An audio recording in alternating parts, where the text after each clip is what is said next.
Letter. What's that supposed to mean?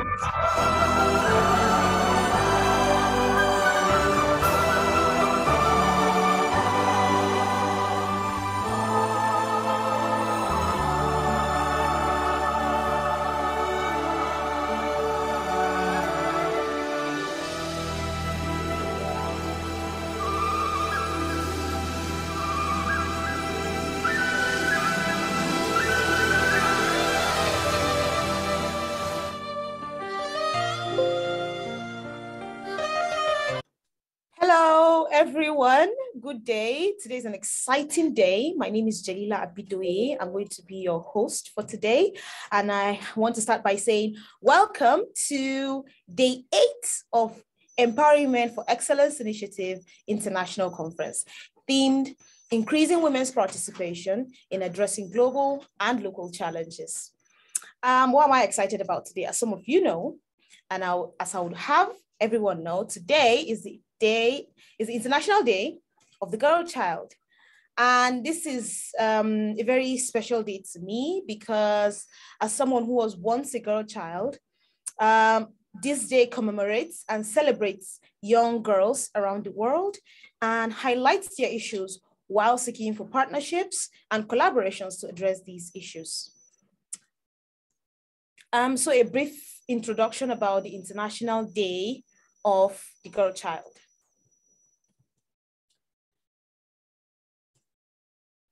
The International Day of the Girl Child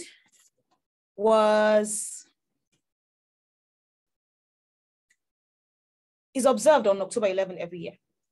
The International Day of the Girl Child was first observed on October 11, 2012 by the United Nations. This year commemorates the 10th anniversary of the International Day of the Girl Child. And this day focuses attention on the need to address the challenges girls face and to promote girls' empowerment and the fulfillment of their rights.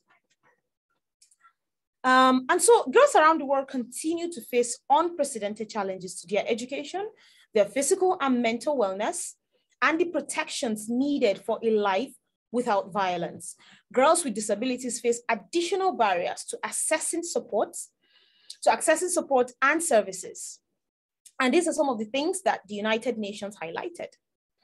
And this year's theme of the International Day of the Girl Child is Our Time is Now, Our Rights, Our Future. I also like to share some of my favorite quotes from the International Day of the Girl Child by, some powerful women from around the world. So my first quote for today says, "She's strong, not feeble. She may need a push, not a crush. Give her expression, ignite her puissance, empower the girl child. And this was said by Adewumi Roslyn Adebimpe. My second quote says, "They will not stop me. I will get my education, if it is at home, school, or any place." And this was said by, you know her, Malala Yousafzai. Another quote I love so much says, "We've begun to raise daughters more like sons, but only few have the courage to raise our sons more like our daughters." And this was said by Gloria Steinem. And why I love this quote so much is because our conversation today, our first session for today, is actually highlighting how we can engage men and boys as allies in gender equality.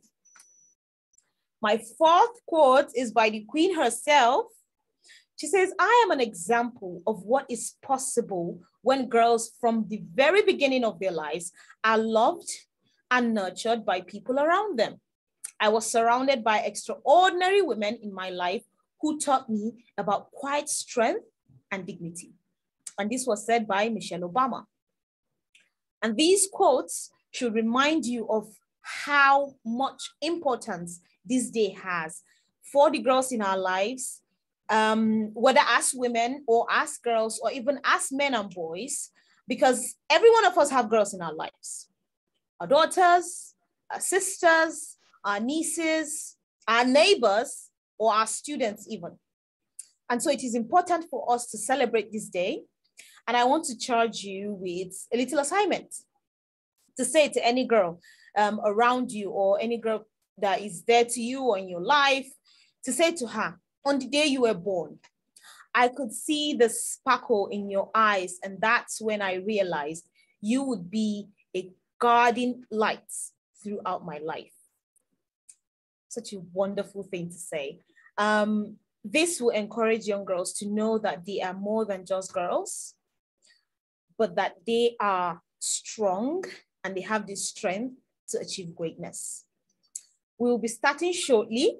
Today, we're going to have 2 sessions that would highlight some of the importance of this day. That will also talk about all the things that girls are doing around the world, you know, to transform their status in society. It will also shed light on the challenges they face while trying to be productive members of society. Our first session today is a panel session, and we'll be having 2 panelists join us. We're supposed to have 3. One of our panelists is unavoidably absent, so we're going to have 2 panelists in our first panel session for today, and then we're going to have later in the day another session.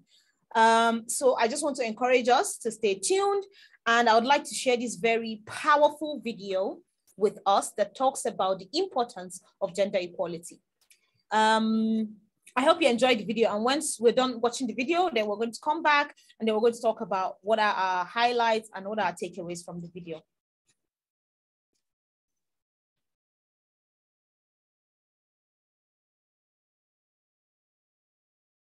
All aboard for global goals. Hello, it's me, Thomas. I've been on a big world adventure. I learned what an amazing place the world is and how important it is that we take care of it. Today, I want to talk about how girls and boys should be given the same chance. Some people think that girls can't do the same jobs as boys and treat girls as if they are weak. But I've seen that this isn't true. I've been on a world adventure and seen all sorts of engines and people doing different types of work. Gordon is one of the biggest and strongest engines on Sodor, but he's not the only one that can pull the express. Rebecca's just as big and strong as he is, and they're great friends. Mavis works at the quarry pulling cars of heavy stone. Paxton is really good at that too. On Sodor, Belle and Flynn work well together putting out fires.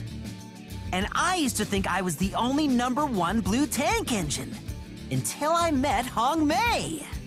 If girls and boys aren't given the same opportunities, then they may not get the chance to do something they're good at.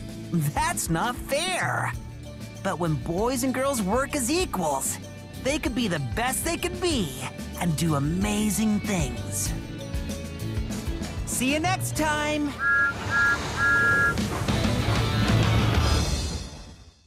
Visit allaboardforglobalgoals.com to learn more about the Sustainable Development Goals with Thomas and friends.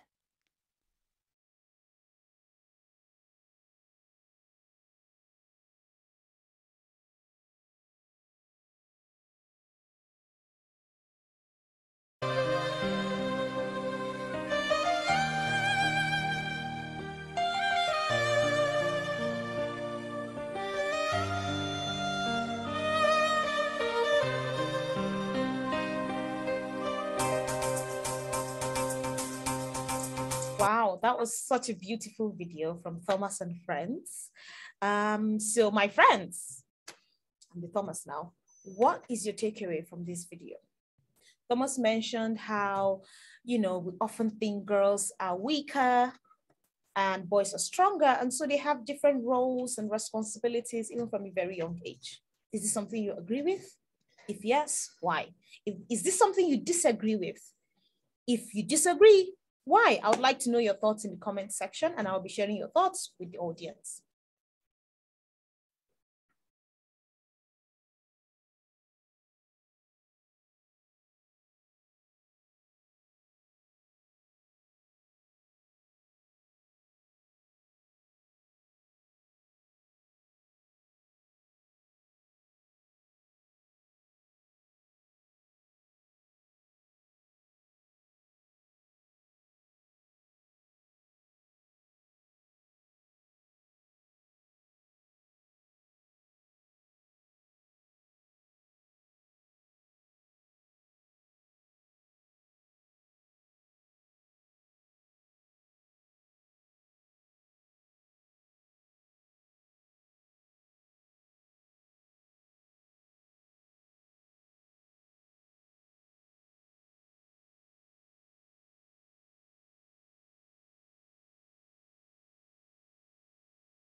Remember, again, I want to know your thoughts in the chat box. So please share your thoughts about Thomas and Friends video about gender equality. I think for one, I love the animation. And I love the depiction of different roles that these engines carry and different roles they play. And so it's exciting to see that it's, in a way, it can describe our society and how, anyone can carry on any role or responsibility. I have some comments. Someone says, wow, I love the short video. I love it too. So Michael says best of it was cartoon. I know, I love cartoons. I think they're very engaging. Torseth says it is efforts that defines us, not gender. Absolutely, I do agree with you that it's our efforts that defines who we are, not what gender we identify as. So what efforts do we put into contributing or being a productive member of society? What efforts do we put into bettering ourselves, improving ourselves? What efforts do we put into making us better intellectually, psychologically, and so on? Dauda says women deserve more in our society. Yes, women do deserve more in our society. And that's why this day is important. That's why this day is celebrated around the world on October 11th. And that's why we are also celebrating this day and talking about issues surrounding this day. Olusina Ajao says, hello, this is, oh, okay.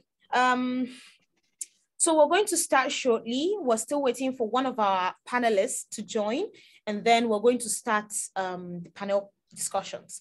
So please, again, stay tuned. Don't go away.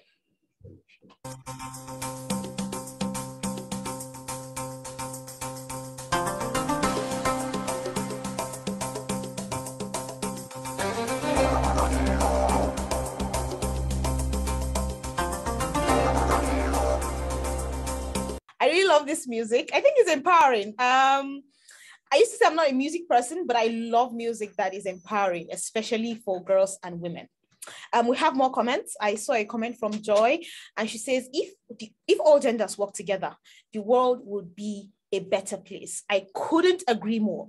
It is true that if everyone could just work together and not, and we don't view each other as competitors, and instead we view each other as collaborators, the world would indeed be a better place. It is Abdullah is asking if I want them to dance to the song. Please, by all means, dance away. I also love the song. We're going to be starting again shortly.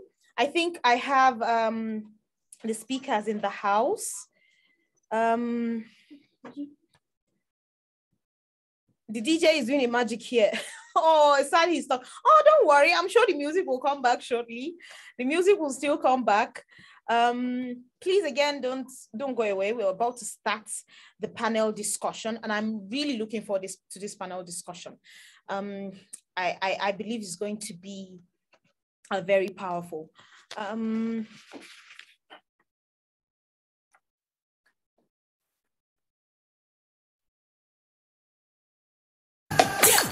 Damn, all these beautiful girls, they only wanna do you dirt. They'll have you suicidal when they say it's over. J.R. Sean Kingston. You're way too beautiful, girl. That's why it'll never work. You have me suicidal when you say it's over. Damn, all these beautiful girls, they only wanna do you dirt. They'll have you suicidal when they say it's over. See, it started at the park, used to chill after dark. Ooh, when you took my heart, that's when we fell apart. Cause we both thought that love lasts forever. They say we're too young to get ourselves sprung. Oh, we didn't care. We made it very clear. And they also said that we couldn't last together. See, it's very defined. You're one of a kind, but you mash up my mind. You have to get declined. Oh, Lord, my baby is driving me crazy. You're way too beautiful, girl. That's why it'll never work. You have me suicidal when you say it's over. Damn, all these beautiful girls, they only wanna do you dirt. They'll have you suicidal when they say it's over. It was back in '99, watching movies all the time. Oh, and I went away for doing my first crime.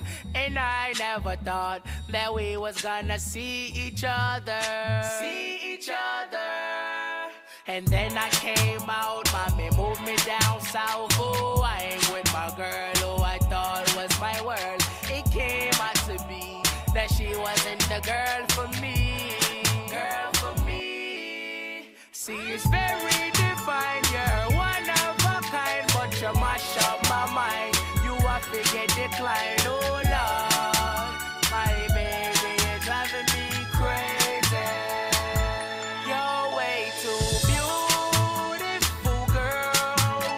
That's why it'll never work. You have me suicidal when you say it's over. Damn, all these beautiful girls, they only wanna do you dirt. They'll have you suicidal when they say it's over. Now we're fussing and now we're fighting. Please tell me why I'm feeling slighted, and I don't know how to make it better. You're dating other guys, you're telling me lies. Oh, I can't believe what I'm seeing.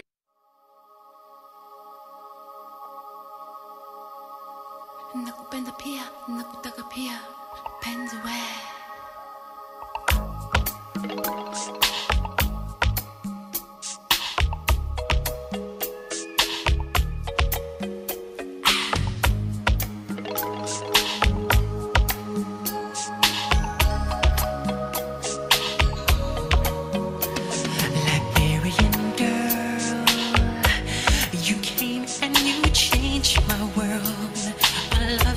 Brand new Liberian girl, you came and you changed me, girl.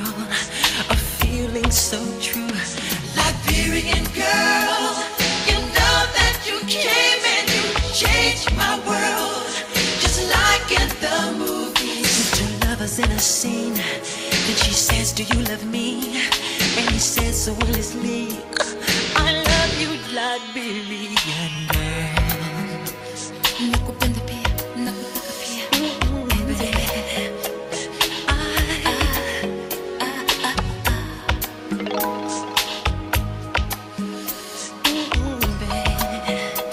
Alright, Liberian girl, more precious than any pearl. Your love so complete, Liberian girl. You kiss me, then ooh, the world. You do this to me, Liberian girl. You know that you came and you changed my world, just like in the movies. With two lovers in a scene, and she says, do you love me? And he says so honestly, I love you, Liberian girl. Nakupenda pia, nakutaka pia, penzi we.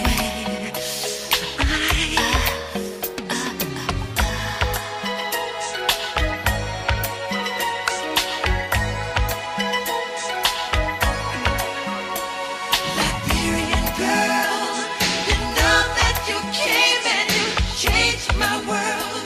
I'll wait for the day when you have to say I do, and I'll smile and say it too, and forever will be true. I love you, Liberian girl, all the time. I love you, Liberian girl, all the time. I love you, Liberian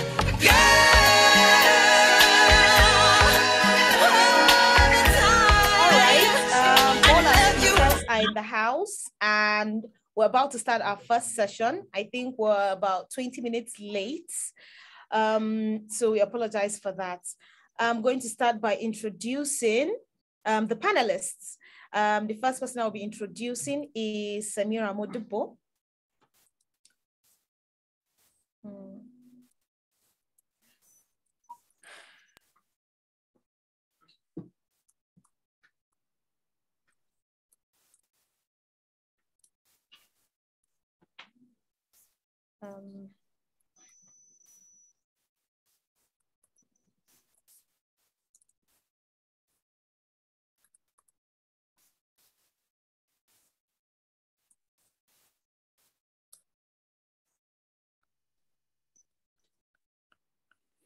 Okay. Samira Isah Modibbo is a multiple award-winning development practitioner, technopreneur, and a civic leader trained at Rogers, the State University of New Jersey, United States of America. She obtained her undergraduate in computer science, postgraduate in peace and conflict management, and a master's degree in cybersecurity and forensics at the University of Westminster, London. Samira has over the years led and supported diverse teams on high impact interventions and have influenced policy reforms, educated and empowered over 27,000 women, young girls and out of school children, and reached out to over 50,000 people via massive on-air and in-community awareness campaigns on the need to support gender equality, educate and empower women and young girls. She is succeeding in breaking the circle of gender-based violence and bridging the evidence-based gender gap in STEM by educating women and getting them equipped with scalable, and transferable digital skills, teaching them innovative technology-based entrepreneurship, connecting them with opportunities for trainings, internships, funding, and guiding schoolgirls to define their career paths in STEM. As a social media influencer, she campaigns against cyber violence and guides young people, especially from northern Nigeria, on how they could explore opportunities for their businesses, education, and professional development.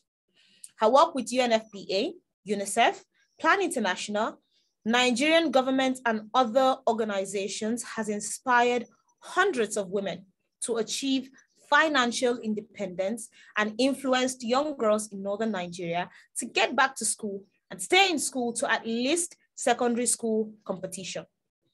She has personally enrolled girls back to school on full scholarships and worked with partners to generate funding for girls, education, and women economic development. Samira is a UK government Chevening Scholar, Mandela Washington Fellow, African Union Champion for Women and Girls Education in Africa, a STEM advocate and actor for social justice and sustainable development. It is my esteemed pleasure to welcome Samira Isah Modibbo to this panel discussion. Welcome, Samira. If you can hear me. Hello. Good morning, everyone. Thank you for welcoming me, and I'm honored to be here. Thank you, Samira. The next person I'll be introducing is Olusina Ajao. Olusina Ajao is a peace building and conflict management expert. He has over 10 years of professional experience as a security conflict management officer. Presently, he's the assistant head of gender units at the Nigeria Security and Civil Defense Corps. He has been engaging in activities that promote inclusiveness, gender mainstreaming, gender equality, and prevention of gender-based violence. Olusina was awarded Peace Fellow by the Rotary International Uganda in April 2022.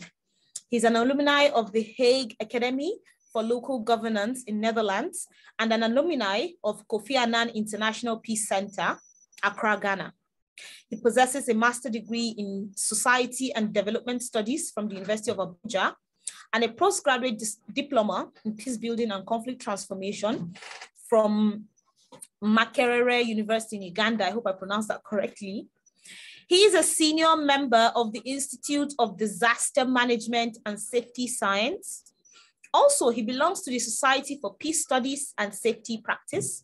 In addition, he's a certified nuclear security specialized professional and a member of the World Institute of Nuclear Security. He has acquired progressive work experience, having worked with private, national, and international agencies. Olusina has also served in a voluntary capacity, mobilization, exhibition department with a faith-based non-governmental organization, Mission Supporters League in Jos Plateau State. He is very passionate about his work and always willing to commit to projects that target youth development and peace building. Olusina, it is my pleasure to welcome you to today's session, Day 8 of the International Conference. Hello, thank you, everyone. Can hear me? Okay. Yes, I can hear you. Okay. Good morning, everyone. Good morning. Yeah, I'm honored to be here. Thank you for having me. Thank you glad for to be part joining of this us. panel. Thank you. Thank you. We have one more panelist, Arifa Nasim, sorry, apologies. Arifa Nasim. So Arifa Nasim, when she was 14, reading Jasvinda Sangera's book, Daughters of Shame, had a profound impact on her. The collection of stories from those who suffered through forced marriages and honor-based violence motivated her to become a voice and an advocate for the victims of such abuse. After years of campaigning, fundraising, and raising awareness about the prevention of honor-based abuse, she was selected as an official UK delegate to the Sustainable Development Goals Summit. It was there that Arifa realized educational movements at the grassroots level were the source of change or were the source for change on a larger scale.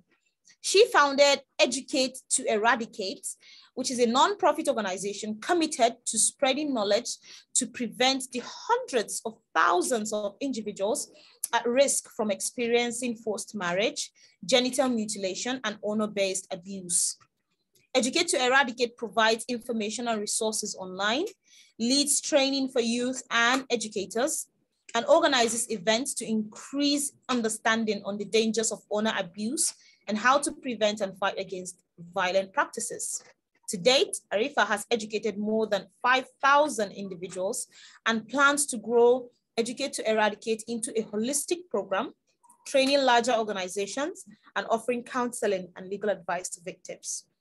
Thank you so much, Arifa Nasim, for agreeing to speak, and thank you for joining us this morning. Morning, I'm so delighted to be here. I'm not sure that this was actually my session, but all's well that ends well. I'm really happy to be here, and thank you for having me. Thank you for joining. Actually, this works really well because one of the panelists had an emergency and she couldn't be joining our panel discussion this morning, so it fits perfectly with our schedule. So we're going to quickly start with a brief presentation from Olusina Ajao, and then we're going to dive into the panel discussions. So I hope everyone is ready with their earpiece, headphones, whatever it is you have, so that you can immerse yourself into this conversation. Olusina Ajao, please share your screen, and also can you please turn on your video so we can see you?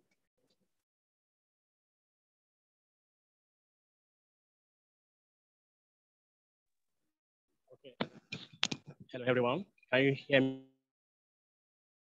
Yes, we can hear you, but you had slides you wanted to share, so please share your screen so we can see your slides. I think you have permission to share screen, so. Okay.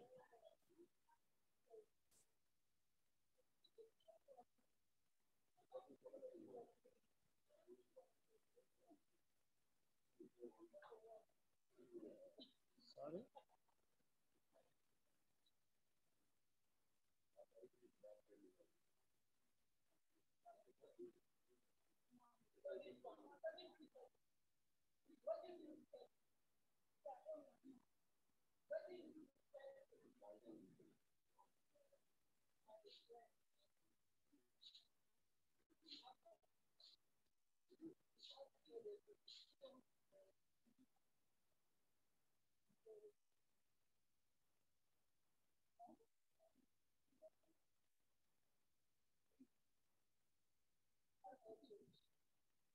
Hello.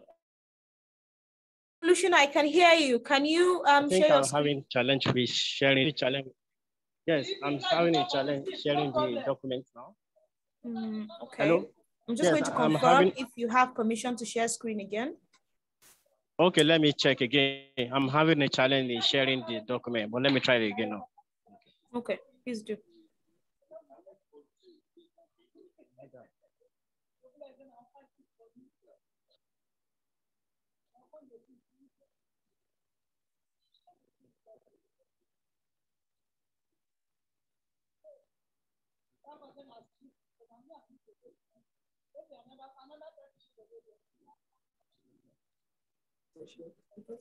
Hello. Okay. Hello, can we yes. Just go ahead. Yes, please. You can also go ahead and just share your thoughts with us because other speakers are here and we want to join. We want to start the panel soon. Okay. Okay. Maybe you can just go ahead and start the panel first. Then later I will. All right. Great. Then.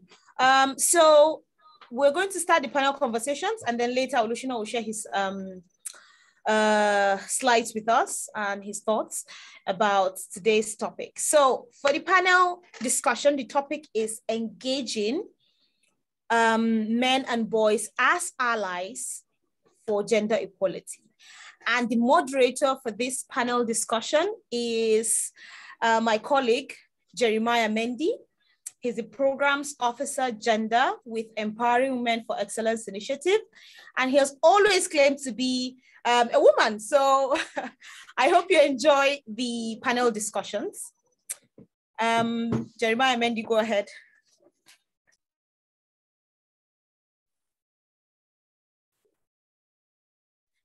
Please, can I enjoy the panelists to please turn on their videos? So Samira, Arifa, and Olusina, can you please turn on your video so we can, talk face to face? I think it's more engaging that way.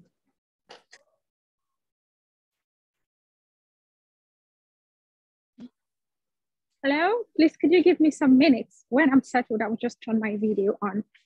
Okay.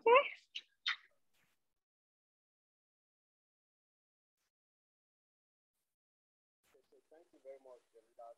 Welcome on board. Thank you very much, Jelila.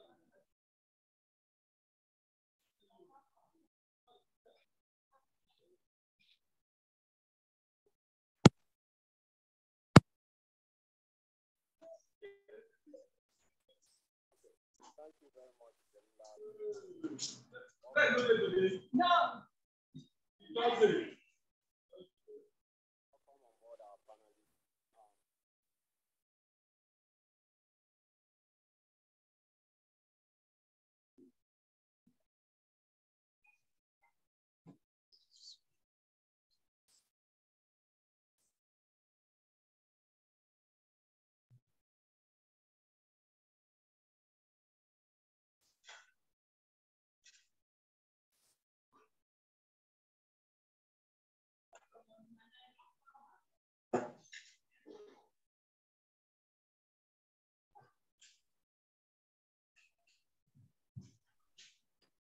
All right, apologies for the itches. Thank you so much, our panelists, for honoring our invitation. And thank you, Jelilat, for the introduction and taking us through the International Day of the Girl Child. So just like during our introduction to the International Day of the Girl Child by Jelilat, she took us through, it's been 10 years now. And since the UN Declaration for the International Day of the Girl Child. And so just to go, I will start with Olusina. I just want to quickly know, what do you think has been the investment so far in girls' rights, looking at their protection?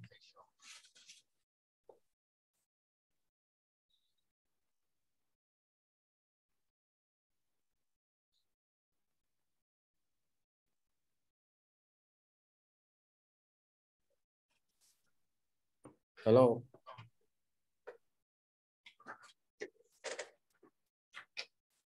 Mr. Olusina, can you hear me? Yeah, okay, yeah, I can hear you. I can hear you now. Okay, so I said, can you just quickly tell us something about today? Looking at the investment so far made on girls' rights in terms of protection, what would you say? How would you say we've invested in terms of protecting the girl child to achieve gender equality? Okay, thank you very much. First, let me just start that we have not done much in protecting the girl child in Nigeria. Even though we have been making some effort, but we still need to do more, especially if you're considering this insecurity all over the country, especially in the northern part of the country. You see that the girl child have been volatile to all manner of insecurity and conflict, because we have been experiencing violent conflict in this part of the world for quite some time, for a decade now, especially in the northern part of Nigeria. And this conflict has the part of the gender that bear the bonds of this conflict are the girl child and women. Can you hear me? Can you hear me? Yes, we can. Yes, we can. Yeah. So we need to, the best way to protect the girl child in the country is to ensure security first, human security, then state security.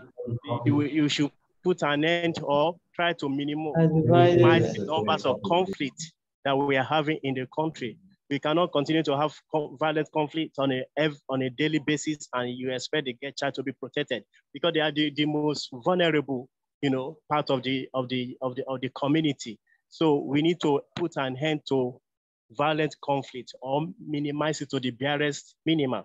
And also the security bodies, a sector need to buckle up. They need to do more in ensuring that there is safety of life and property across the country, especially the volatile, the northern part of the country and all other areas where we have been experiencing violent conflict. So we need to do more. We have not done much.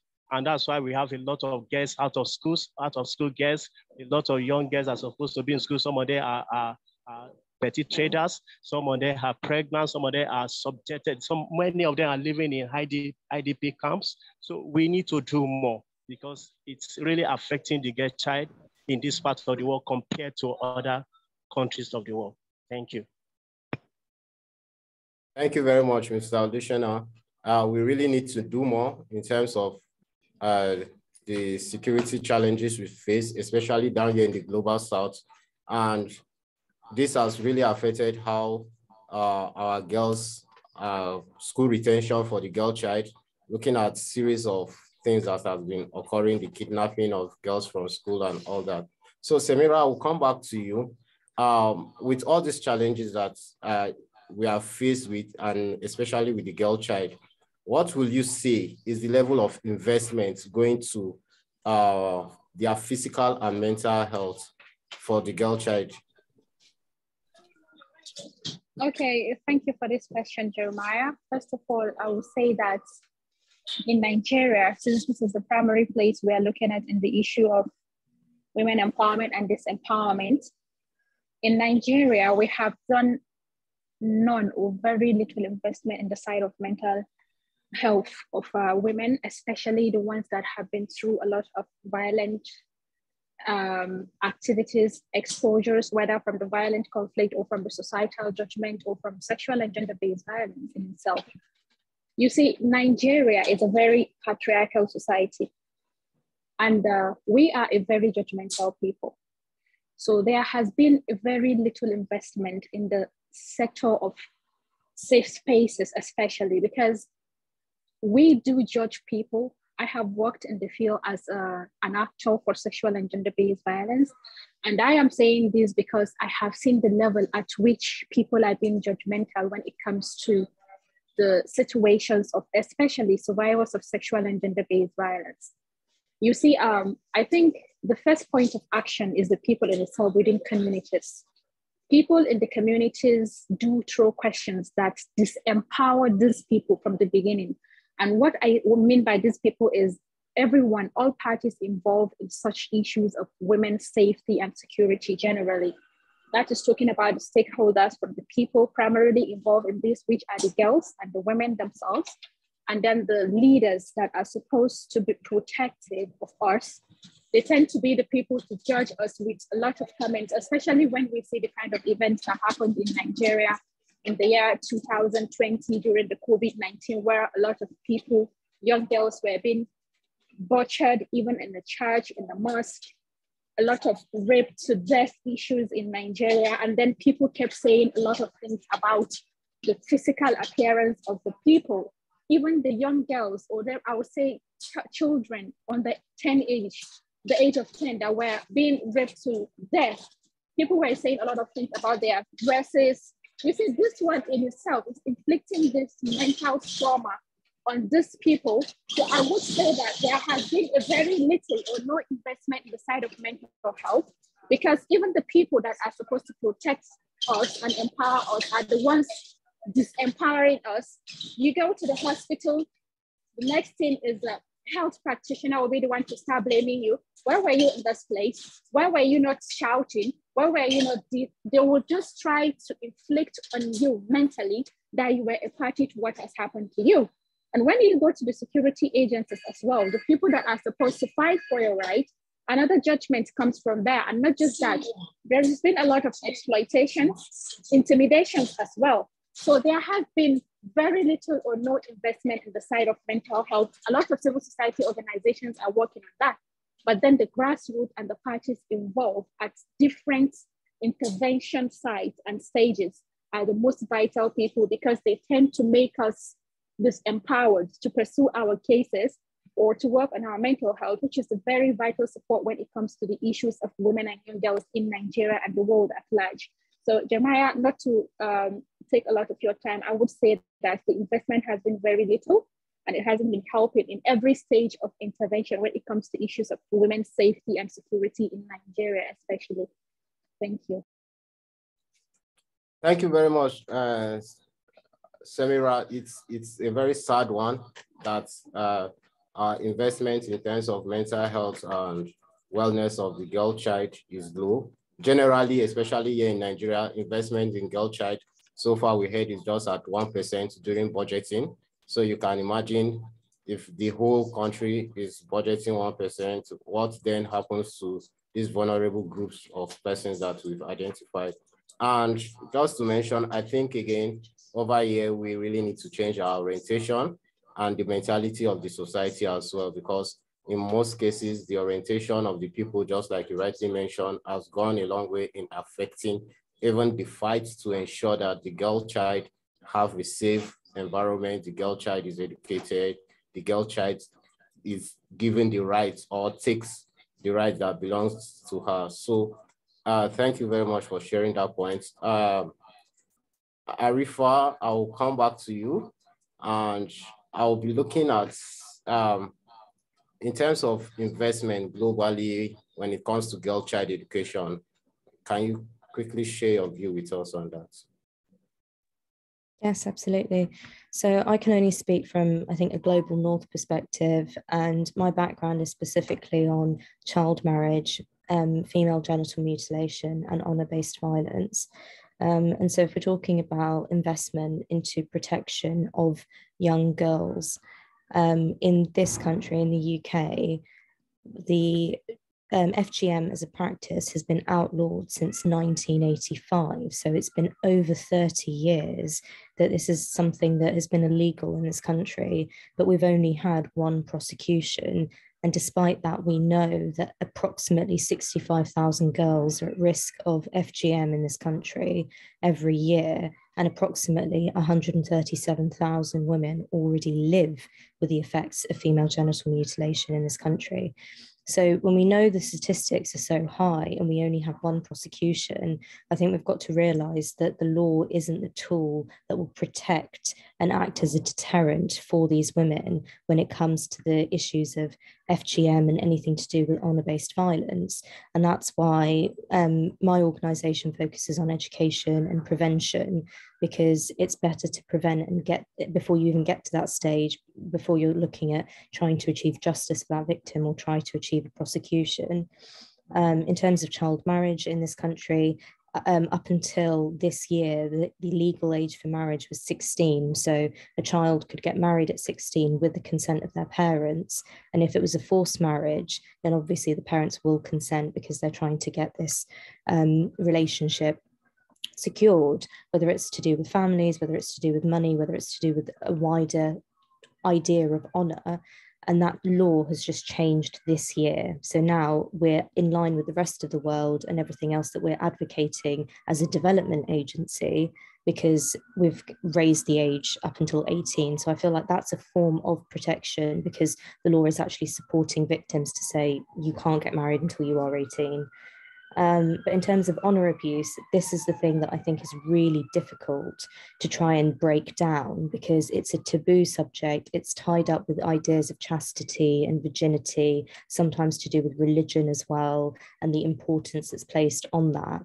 And so any loss of honour or any loss of virginity, for example, is returned in kind with some sort of vengeance. So sometimes you have honour killing, sometimes the result of the loss of honour will be a forced marriage or will be a case of FGM.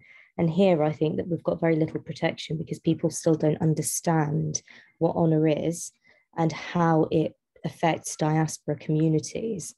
And it's not something that's just an African thing or an Asian thing. I think the idea of honor permeates every single society to some degree. So until we can begin to focus grassroots education on those issues, I feel like the protection side of it will not be complete, because the law is not the only tool that will protect women and girls from these issues. So that's my answer. Thank you. All right, thank you so much, Arifa. And that brings me to one point that one of the major challenges we face globally and especially down here in Nigeria has been the implementation of legal instruments. These instruments are there, they are made available, but the enforcement of those instruments still remains a challenge. And once we can't get that right, a lot of things will continue to go wrong, especially in terms of the ensuring equality for the girl child. So speaking about legal instruments, Olusina, do you hold the notions that there has been significant improvements in the protection of girls' rights through advocacy strategies by the government? Do you think here in Nigeria there's been that significant improvement, or globally as a whole? Sorry, I didn't get the last part of your question. You said through legal instruments or through, I didn't get the last. All right, so I said, speaking about legal instruments, the enforcement of available legal instruments that tends to protect women and girls, do you think that there's been a significant improvement in the protection of girls' rights through advocacy by the government? Okay. Actually, the legal instruments are there. We have from the United Nations to the national, policies. So the legal instruments are there. We have we have FAP law for Nigeria. We have also gender policy 1 and 2, and the third one is under review right now. So the legal instruments are always been there. But the problem is the implementation of those policies. And especially on the part of the government, we are talking about advocacy on the part of the government, because we notice that while the CSO are doing their best and the NGO, INGO are trying their best, but it seems as if most of our government still lack the willpower to implement some of those policies, some of those legal frameworks. So some of them are like, they are still foot dragging in terms of implementation of those legal frameworks. So the laws are there. The implementation is the problem, and the willpower on the part of the government to make those policies, to make those laws to be effective and to apply them, especially when we talk about the issue of SGBV and GBV cases. We see that even in this part of the world, people are like still reluctant in punishing the perpetrators, and they are still shaming the victims or the survivors, instead of giving them consideration, backing them up, and arrest the perpetrators and prosecute them. But you see that I've had a case where one of in my office, one of the gender desk officers, a case was brought to her, a case of rape, and one of the perpetrator of that case of rape she's a minor. The man is a politician. He wanted to contest for an election. And the parents of the girl too, they are also politicians. And when they brought the case to this lady, she wanted to take the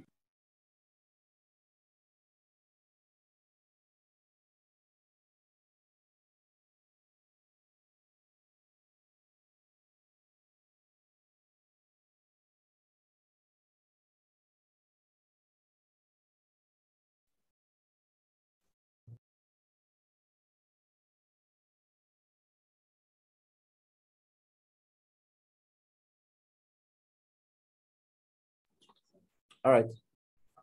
It seems we've lost Mr. Olusina to network. Samira, so just speaking about the challenges faced with the implementation of the legal instruments and advocacy strategies by the government, what will you say is the level of improvement so far? We are 10 years gone celebrating the International Day of the Girl Child. So will you say there have been any significant improvement from where we were 10 years ago to where we are today? And what's the hope for the future? Okay, I would say that the government has tried in the adopting this policies, but implementation. Yeah, hello. I think I was cut off by network. Case because none of this, a lot of people are advocating. Hear me? Can you hear me? Okay. Hello. Hello.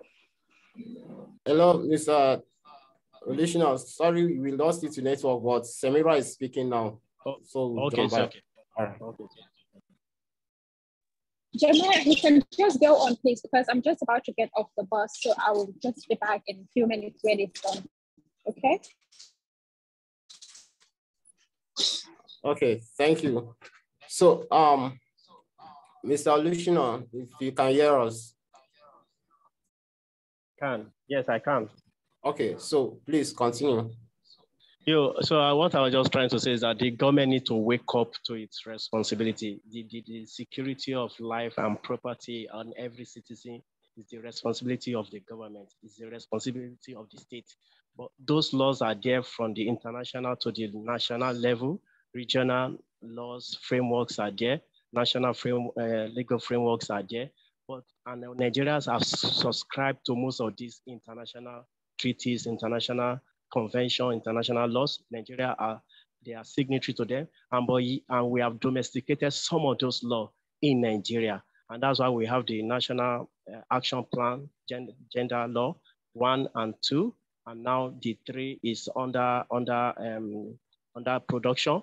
Then also most organizations in Nigeria also have their gender policies. So those laws are there, but the willpower of the people, or especially the government, the politicians, to implement those laws, bringing the perpetrators to book, and also to put an end to all manner of discrimination and violence against girls and women in Nigeria. So the government need to do more. We need more advocacy on the part of the government, so that this menace can come to an end. Thank you. All right, thank you very much, Mr. Olusina. Arifa, do you think that with your experience, I mean, working around girls and boys and ensuring that, girls and women, I mean to say, and ensuring that they have their opportunities, they have their rights are given to them, harmful practices are put behind us and all that. Do you think girls are ready now to take up responsibilities? And do you think they are ready to lend their voices to all these societal norms that has been affecting their growth? Do I think women and girls are ready for responsibility? I feel like as human beings, when we grow, we evolve. As time goes on, there is nothing that we can't do. I feel like as human beings, regardless of our gender, our potential is limitless, right? I personally come from a religious background. I'm a practicing Muslim. And so from a religious perspective, I see everybody as a soul that has potential, and there's nothing that your gender shouldn't necessarily hold you back in that sense. But given that we live under a patriarchy, there are lots of different glass ceilings for women and girls. So, for example, if we're looking at girl children across the global south going to school, the fact that there is menstrual poverty and the fact that they can't have access to menstrual hygiene products means that going into school at particular times of the month is difficult. And then once they're held back in terms of their education and they don't have the same level or quality of education as maybe their male peers, when they get into the workforce, it becomes more difficult for them. It's less likely for them to be able to get jobs compared to their male counterparts. And then, for example, especially in the global north, you find that once women get pregnant or get married, for example, they also then suffer discrimination because people don't want to hire somebody that's going to be leaving. So in terms of their potential, there is nothing that I feel women and girls cannot achieve, but there are lots of barriers that are put into our place through to no fault of our own. And it's about how to overcome those barriers. So I wouldn't say it's that we're not ready for the responsibility. I feel it's now more about navigating those barriers and saying, as a society, we know that we can move forward and progress better when we work together and when we support women and girls, right? Now, how can we achieve that goal together, as opposed to sort of putting the burden on women and saying, right, are you ready for this responsibility? Because I think they are ready. I think it's now about working together and sharing that responsibility between the genders. Thank you so much for sharing that. It's all about working together between genders, and it's not about asking if they are ready. That's a strong one there. And I also want to agree with you on that. But speaking on that, I just want you to tell us, what then do you think, what role should men and boys play as allies? What do you expect? What do we expect from to ensure that the future and rights of girls are achieved? Is that for me? Yes. Okay, so for men and boys, I've been so lucky and so privileged to work with some of the most incredible men and boys on the campaigns I've worked on. So I think somebody mentioned Plan UK before, or Plan in general. I've done a lot of work with Plan on there because I'm a girl campaign. And just if we have a look at one issue, which is the issue of FGM, because that's my background, as a case study, we did some work with people from the Somalian community. So they were men of a particular age who were probably in their 60s or 70s. So we're talking about older men who, for all of their daughters, they had had FGM done. So they knew about it, they were aware that it was happening, but they didn't stop it, they didn't say anything. It was just a cultural norm for them. And a couple of years ago in the UK, we did a seminar where we invited them to come and understand the effects of FGM. So we had an FGM survivor speak to the physical effects, the psychological, emotional effects, the trauma, and all of the unheard of, unseen taboo issues that aren't discussed. And when these men were taken through just how difficult women's lives become and how it then impacts on them and their sexual relationships with women, all of those men said, if we knew then what we know now, we never would have let our wives cut our daughters. So in that sense, there is a lot of educational work to be done to explicitly explain not just what the short-term consequences are, but what the long-term consequences are of these effects. And then on top of that, in Gambia, there's an activist called Jaha, I can't remember her name, Dukure, I think her name is. And she had a lot of success in Gambia outlawing FGM after she came back. So she went to the West, then she came back and she was doing a lot of campaigning against FGM. And for her, it was about talking to the religious leaders who her dad was a religious leader and convincing them that this is not a religious issue. It's not something that is endorsed by Islam. And obviously there are other faiths that practice it, but it's not endorsed by Christianity or any of the other faiths either. But it was about using religion to explain to them that this is something that is harmful for your daughters and for your wives, and it's not sanctioned by religion. And so by getting the elders of the community on board and the religious community on board, she was able to progress her campaign and protect more women and girls. But she was engaging with her dad and she was engaging with male religious leaders. So here you've got two examples. One is a grassroots talking to parents of a particular age, so men and fathers, and another tactic was actually engaging with the government and the power structures, the male power structures, and getting them on board, supporting the idea, and then pushing that campaign out with their support so that other people respond to it as well. And I think those are very good ways of engaging men and boys on these issues. All right, thank you so much, Arifa. That is quite insightful. I just hope we'll get to a point where we'll no longer say the main power, we'll just say the power structures.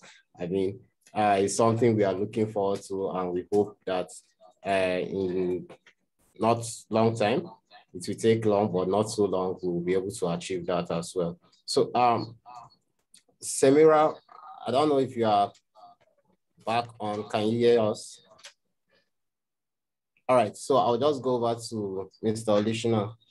So, Mr. Olusina, what's in your opinion, listening to what Arifa said about the role men and boys could play, what is your take on this?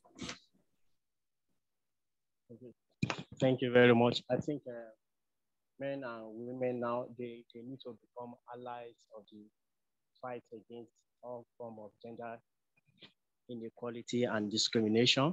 And there are roles. I totally agree with that we are all, on board together. It's not a gender issue, gender inequality or gender equality is not only women issue. I hope I can repeat myself. It's not only women issue, it's both men and women issue.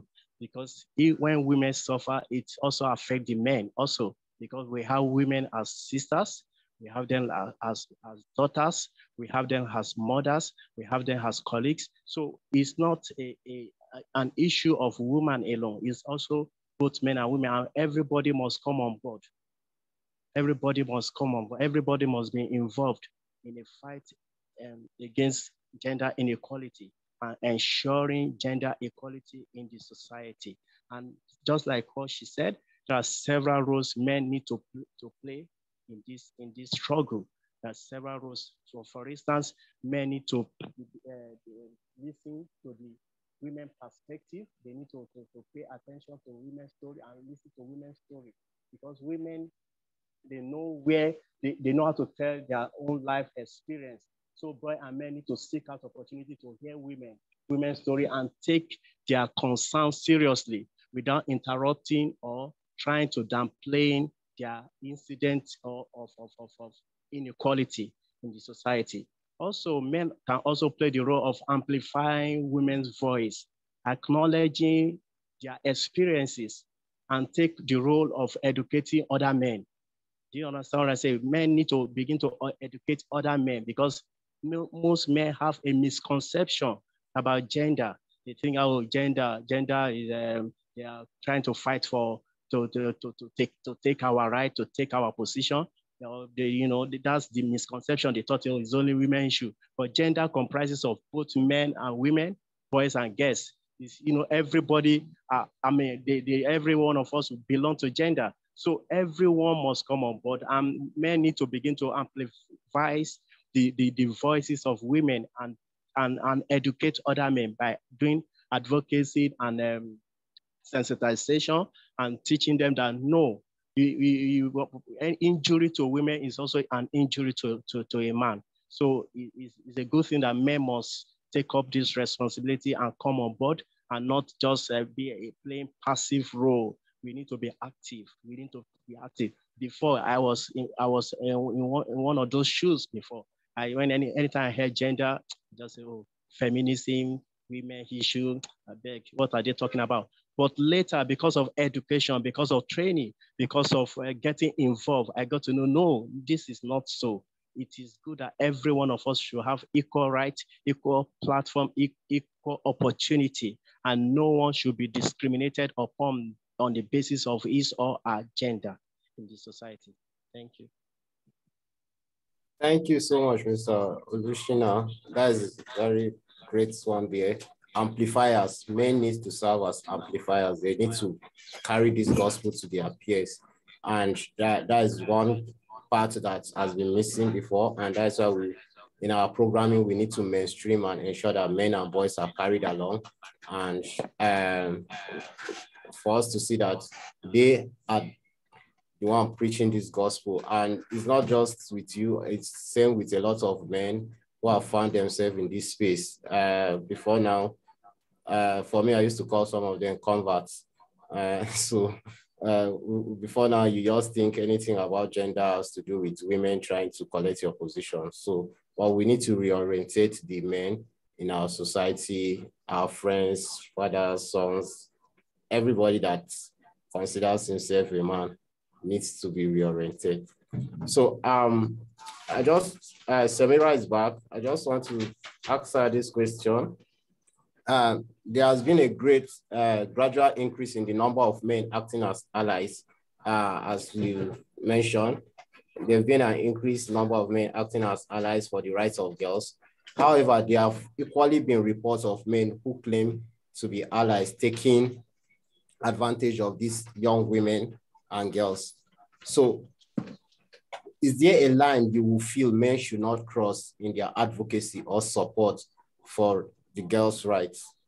Samira? Hello, yes, I can hear you, Jeremiah.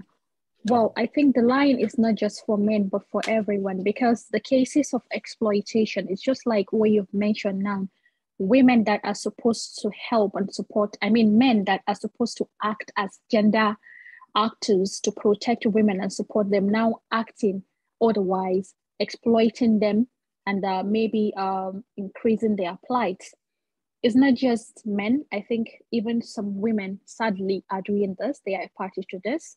And it's not just about men not crossing line. I think it's about everyone not playing in line. The moment you are downplaying the situation and the rights of women when it comes to, I would say, the human rights generally, because there has been a slogan that women rights are human rights as well. And people don't see it this way, especially in a patriarchal society like our own Nigeria. You will see that even in a simple conversation, someone will say that a woman should not talk to me like that.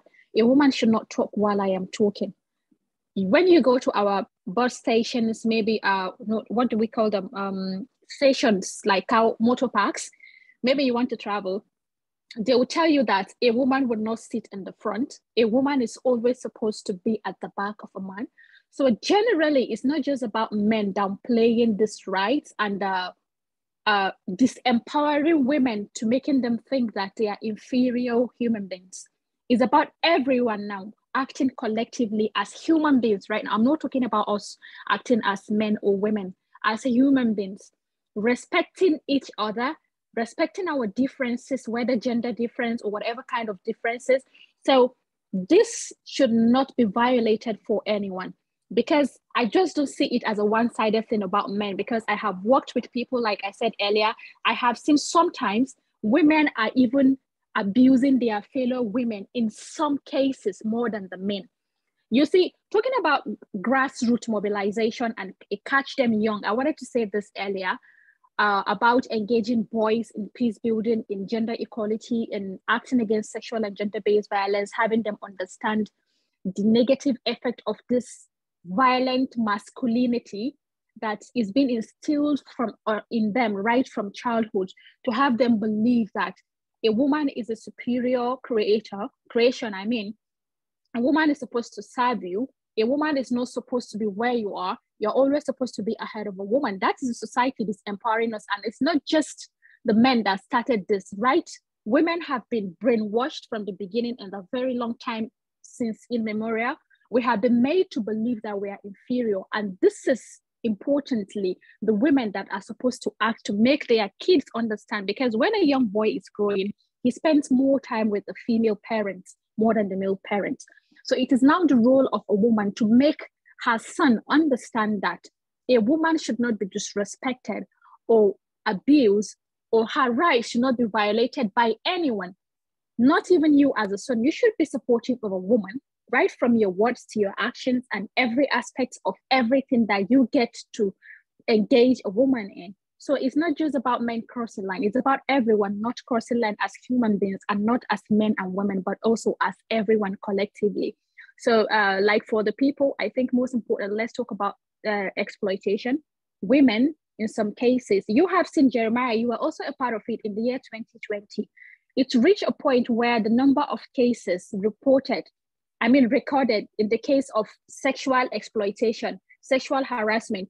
There was a time we were collecting more number of boys that were being sexually abused on the streets, Almajiri children, even at home. There was a time that you would collect even above 70%. The number of boys is a bit higher than the number of girls that were being sexually abused. So how do we explain this? That's why I said it's not just about girls. It is also about boys, children, and it is also about having them engage, also act, support, and also to take a stand, because the most important point is a point where you as a person, whether as a man or as a boy, you stand to say that I am for gender equality. I'm going to support women. I'm going to protect women. That is very important, because if people are being made to understand, if you are going to stand, your actions should speak louder than your voice. It's just like what you're trying to say, people acting as protectors and using the opportunity to exploit these girls. That means they haven't been acting in line with their professionalism and in line with their words. You just come out to say that you're a woman protector, but behind the doors, you're a woman violator. That is totally against humanity. And that is where the line should be drawn. Any other person that says is an actor for gender equality should be ensured to act for the gender equality and protection of just everyone, not just women and girls. Because if only women and girls are being educated, are being protected, what about the boys? You cannot say that you're protecting one side and leaving one side.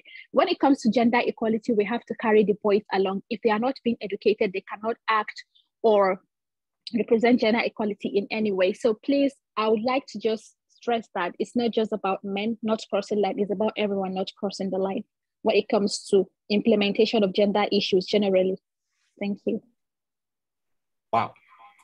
Thank you so much, Samira. That's powerful, and I really agree with you. It's not just the men and boys not crossing the line. It's for everyone as well not to cross that line.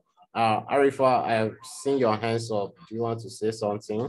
Yeah, funnily enough, I wanted to jump in on the topic of being an ally, and then you asked that question to Samira, and she gave the most incredible response. Samira, I'm in awe of everything that you've just said, and I completely agree with you. Thank you for articulating it so well. I just wanted to come in on, from my perspective, maybe it's a global north perspective as well.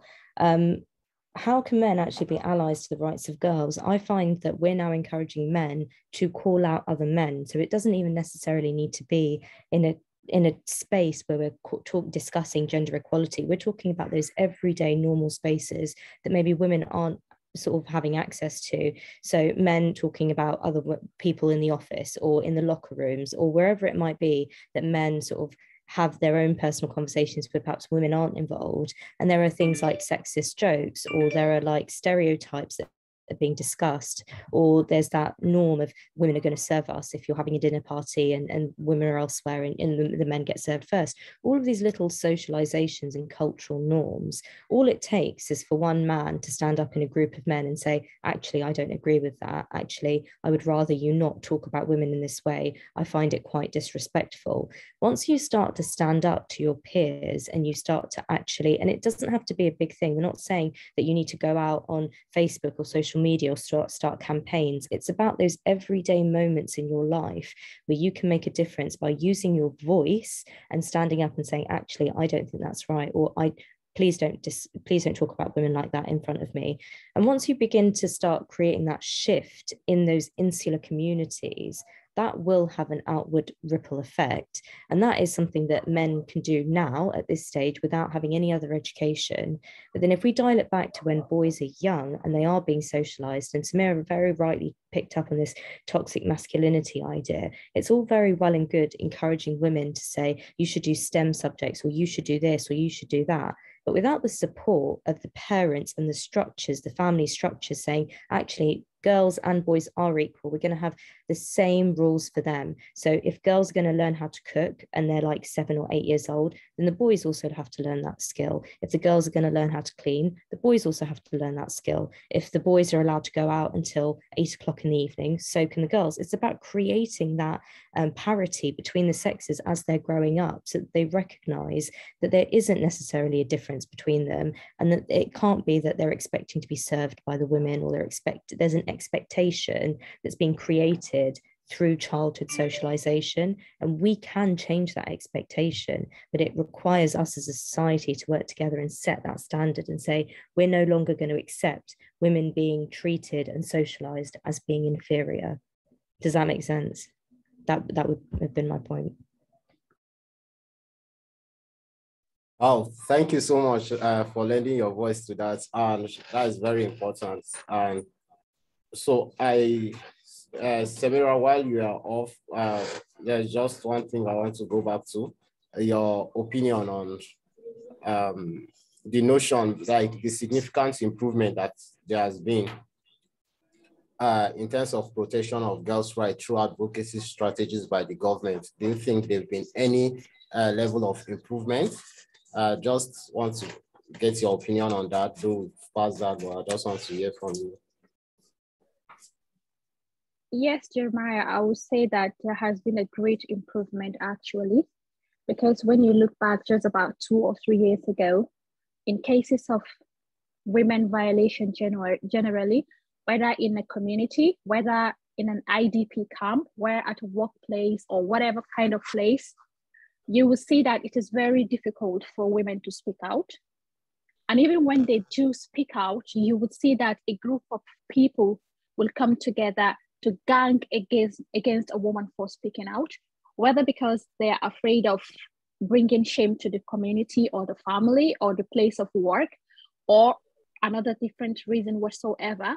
You can see that people are taking a stand now because there has been a very big advocacy from the government level to individual levels as well, because I have seen people taking up the responsibility to educate other people on the cases of women's rights, women abuse, and generally sexual and gender-based violence. So I would say that there has been a great acceptance. We've been trying to break the culture of silence within communities and workplaces, any other places that we could find. And you see, people are taking these advocacies to a different level now. When you look at our, not just social media spaces, you look at the TV stations, on-air stations generally, you will see that there are a lot of programs going on the cases of women's rights, women equality, gender equality, and speaking out, supporting women, going against people that are supporting these perpetrators. Because in cases like this, we have seen situations, Jeremiah, where you see that the community will be supporting the perpetrator because they don't want to bring shame to the community or something like that. So there had been cases that we had to fight with the stakeholders of these communities because they would say they are looking for a favor on behalf of the perpetrators to either release this person or clear his name. We're going to bribe the family, or we're going to compensate them with something to have them shut up on the cases, because they don't want anybody to say this has happened in this community or in this family. So people are accepting it more now. You can see in cases where stakeholders are trying to buy in support or protection for perpetrators, you see another part of the society and communities and family standing up against them to say that, no, we're not going to let this person go free, because this kind of abuse is like a cycle. It goes from one person to another person and to another person. So it has to be stopped. Otherwise, it will ravage the society and we will lose our sanity. And you see, when women are being violated in such cases, it creates it has a lot of side effects.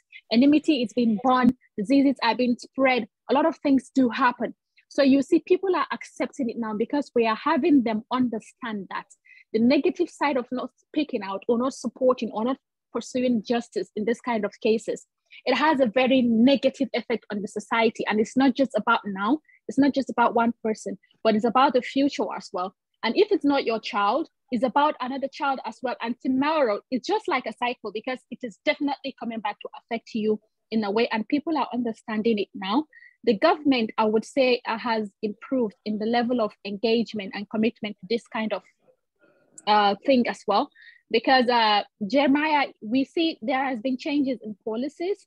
There has been effort as well with the media station. There has been, even with the budget, I would say, even though it's not up to what we want, but there has been changes, even in terms of budget and government's commitment towards eradication or reduction of these cases of violation of women's rights and sexual and gender-based violence. So yes, they are working, and the community, the society, and the people as well, everyone is accepting it more than before. This level of stigma is also reducing. People are beginning to care less on what other people will say about the family or the people that are being affected by these cases. The stigma is reducing. So people are buying in, and we can say that this is a great achievement in the fight against violation and abuses of human rights generally. Thank you. Thank you so much, Samira. Thank you very, very plenty. And yes, we can say from our own part of the world, that in as much as we are miles away, there's been some form of improvement and commitment from the government's part.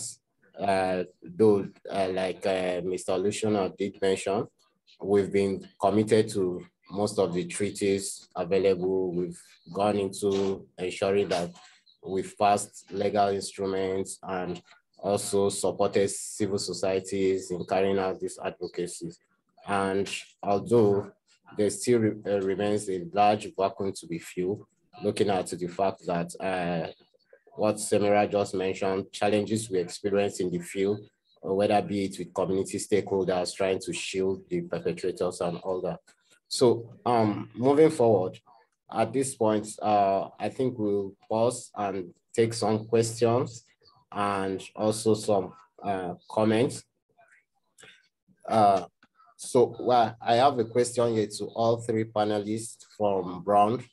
It says, what's your take on the issue of delay in getting justice for survivors and victims? For example, there's this case of Hanifa. I think that was in Kano, Nigeria, the little girl that was killed by her teacher, and many other cases of violence against girls. So I don't know which of the panelists is ready to take on this.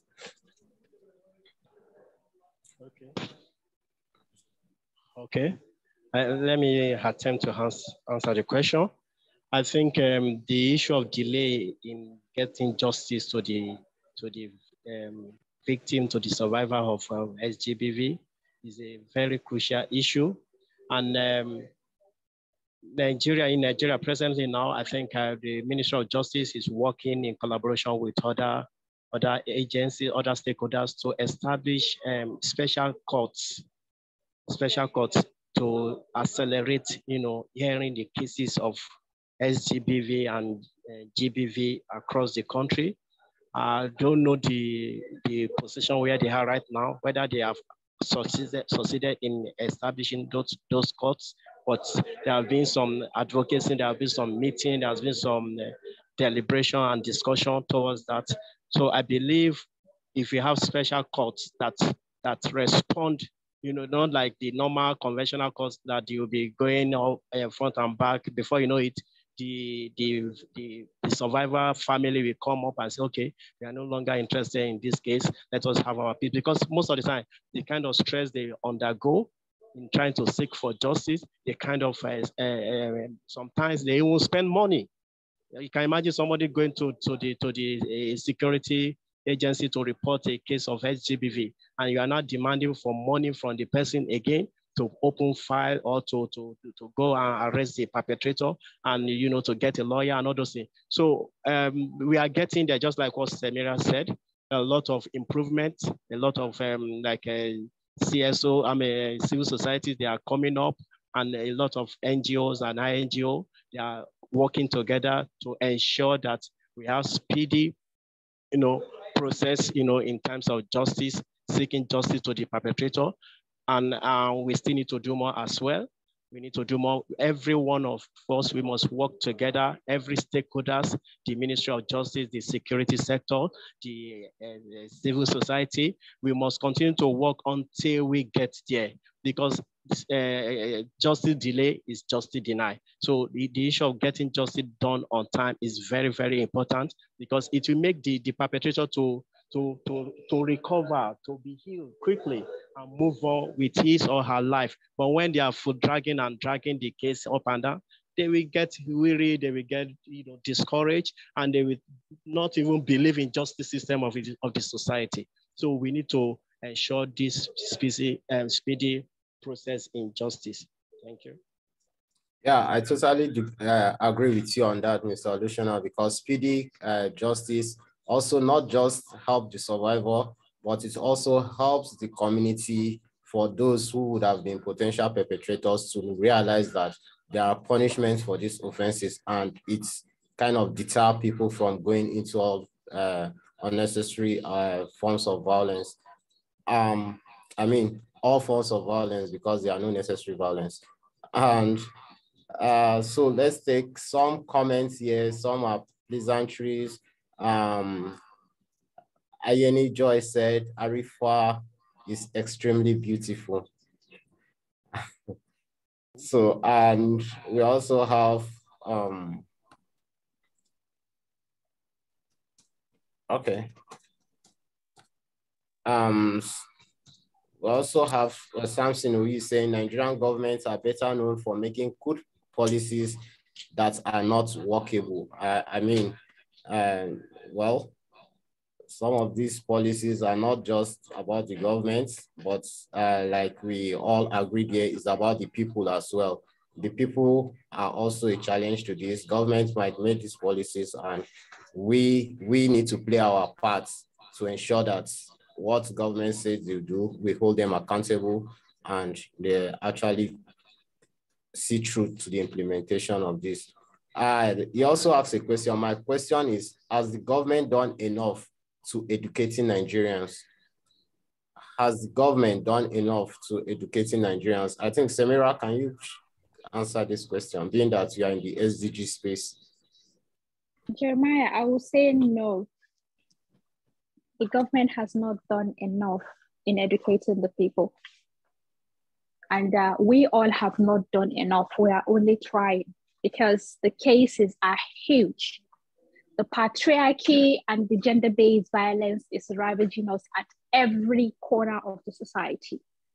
I mean, every corner, even the educational system, places of work, even spaces that you think is full of people that are aware and educated, we're still having, because it's just like the cases of stigma, we are unconsciously in one way or the other perpetrating these acts without us even knowing of it.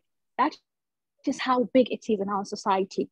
We have to be aware, we have to be highly informed in these cases. So the government is not doing enough, because when you look at the ratio, I would say that we don't even have up to 10% of 100% of the commitment that we are supposed to have in this case. So we still have a long way to go. The government is not doing enough. There has been a lot of investment of time, resources, and energy from the side of civil society organizations and international organizations also with the fundings and a lot of efforts.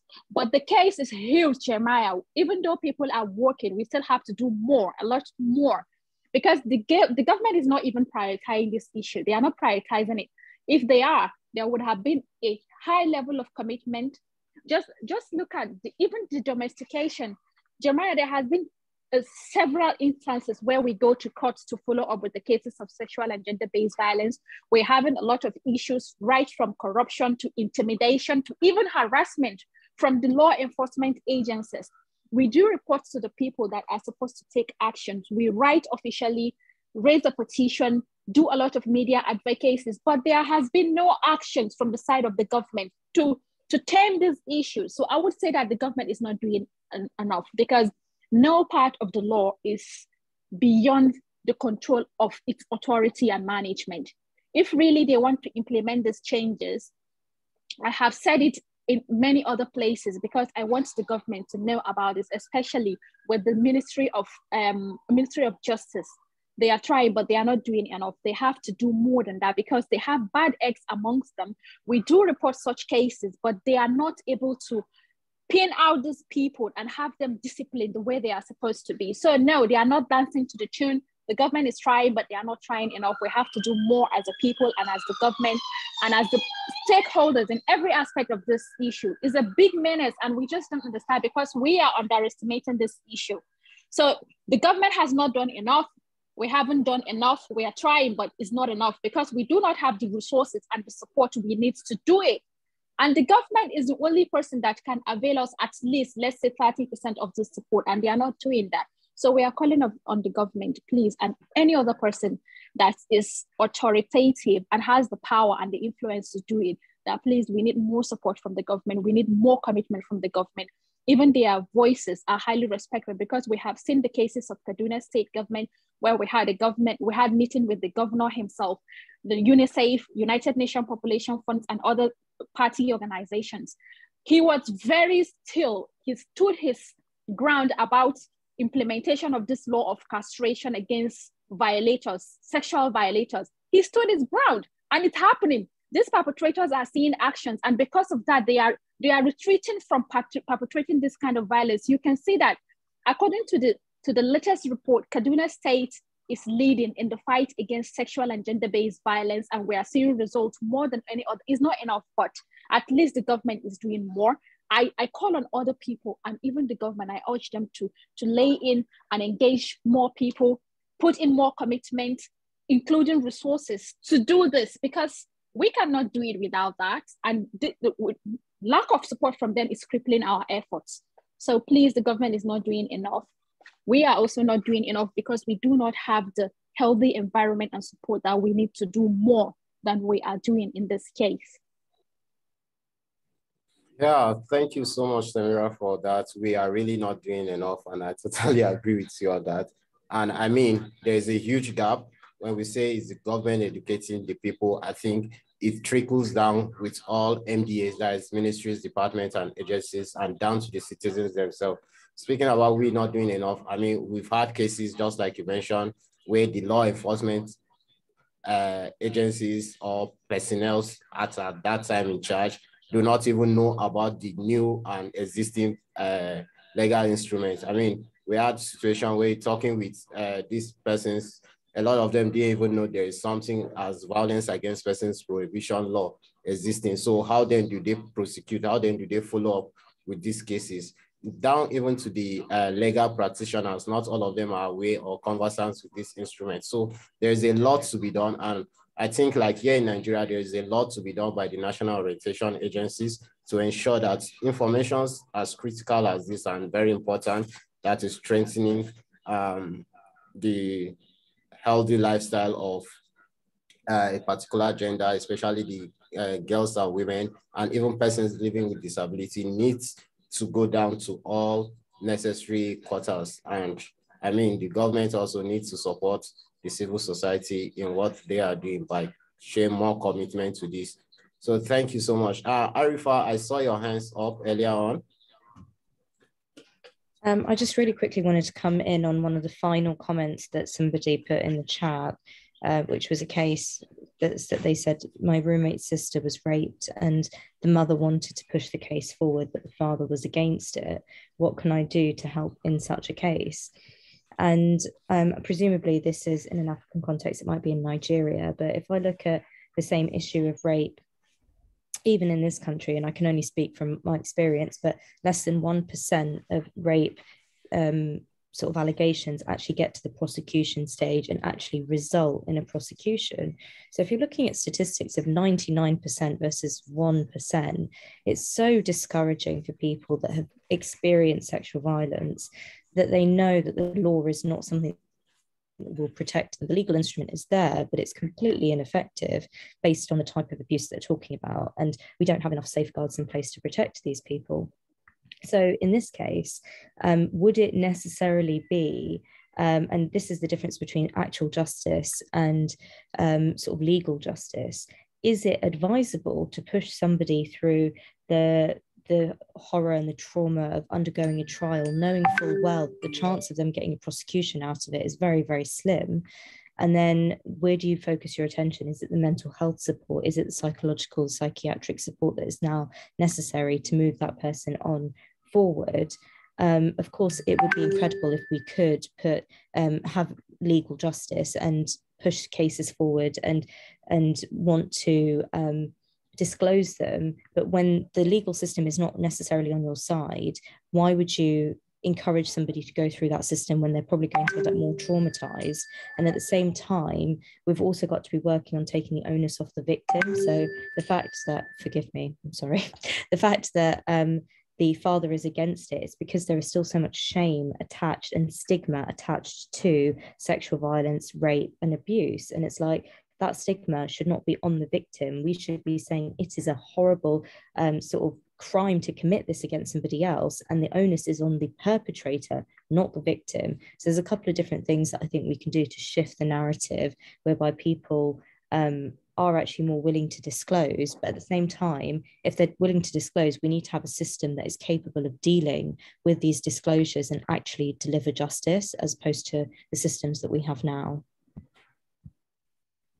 Thank you so much for sharing your thoughts on this and experiences as well. Just a quick one, Mr. Olusina, I saw your hands up. I don't know. Your video, please. Before you say what you have for us, I just want to read out this question from Ayeni Joy in Kaduna. She is saying, my roommate's sister was raped. The mother wanted to push the case forward, but the father was against it. What can I do to help in such case? So please go ahead. Okay.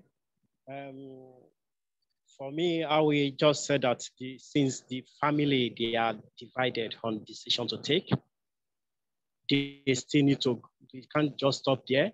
We need to concentrate on the survivor right now. You know, trauma healing should be the first thing on our heart, on our, you know, that should be paramount to us. How do we get the survivor out of the trauma? How do we ensure that this issue does not, recur again? And how do we bring him or her out of the whatever, pain or whatever discomfort she has gone through? So that should be the first thing. Then we cannot talk about, okay, what do we do to the perpetrator? I know it is very important that the perpetrators should be prosecuted or should be punished. And beyond being punished, the one that should be given much attention should be the survivor, should be the victim. So we need to devote more time, more resources to the survivor. So in this case now, you can do something. Try as much as possible to counsel the survivor, provide counseling, provide support in terms of material or everything, education, and bring the person even out of that environment. It's very important. There was a case I actually wanted to talk about. Somebody was raped with like a girl of 5 years old. 12 years old. She was going to her mother's shop early in the morning to go and sweep the floor around around 5 a.m. And she was raped by two guys. This one happened outside Nigeria. She was raped by two guys. And they confronted her. They told her that you don't report, if you care to report this case, they're going to kill you, we're going to kill your family, we're going to kill your parents. And she was scared, but she confided in somebody. One of my friends, she confided with somebody. And I asked my friend told me, I said, let's go to the police. He said, no. This guy said we should not go to the police, we should not go to the security because they will not get justice. So what do we do? Okay, I agreed that she said, okay, let's pull resources together and see how we can help the survivor to come out of the trauma, to come out of the change the environment, send her to school. And right now, I'm very sure she's doing well. I'm not saying that we should not, fight against fighting, looking for justice by punishing the perpetrators, but we need to begin to devote more time to the survivor so that they can come out of the trauma, they can come out of the pain, and they can become better. All right, thank you so much. So I think there are lots of similarities there between what's happened here in Nigeria and over there where Arifa is. So please keep your question coming. If you have more questions and comments, drop it on the UFA platform. Our panelists will respond to them. And so I have one more question here. Samson Ruiz is asking, what are the factors affecting girl child education? Samira?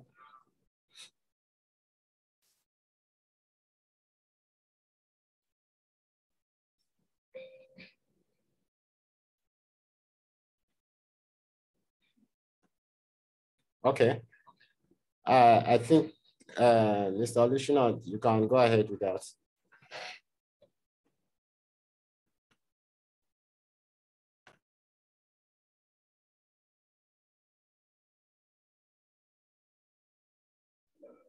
Please, can you come again with the question?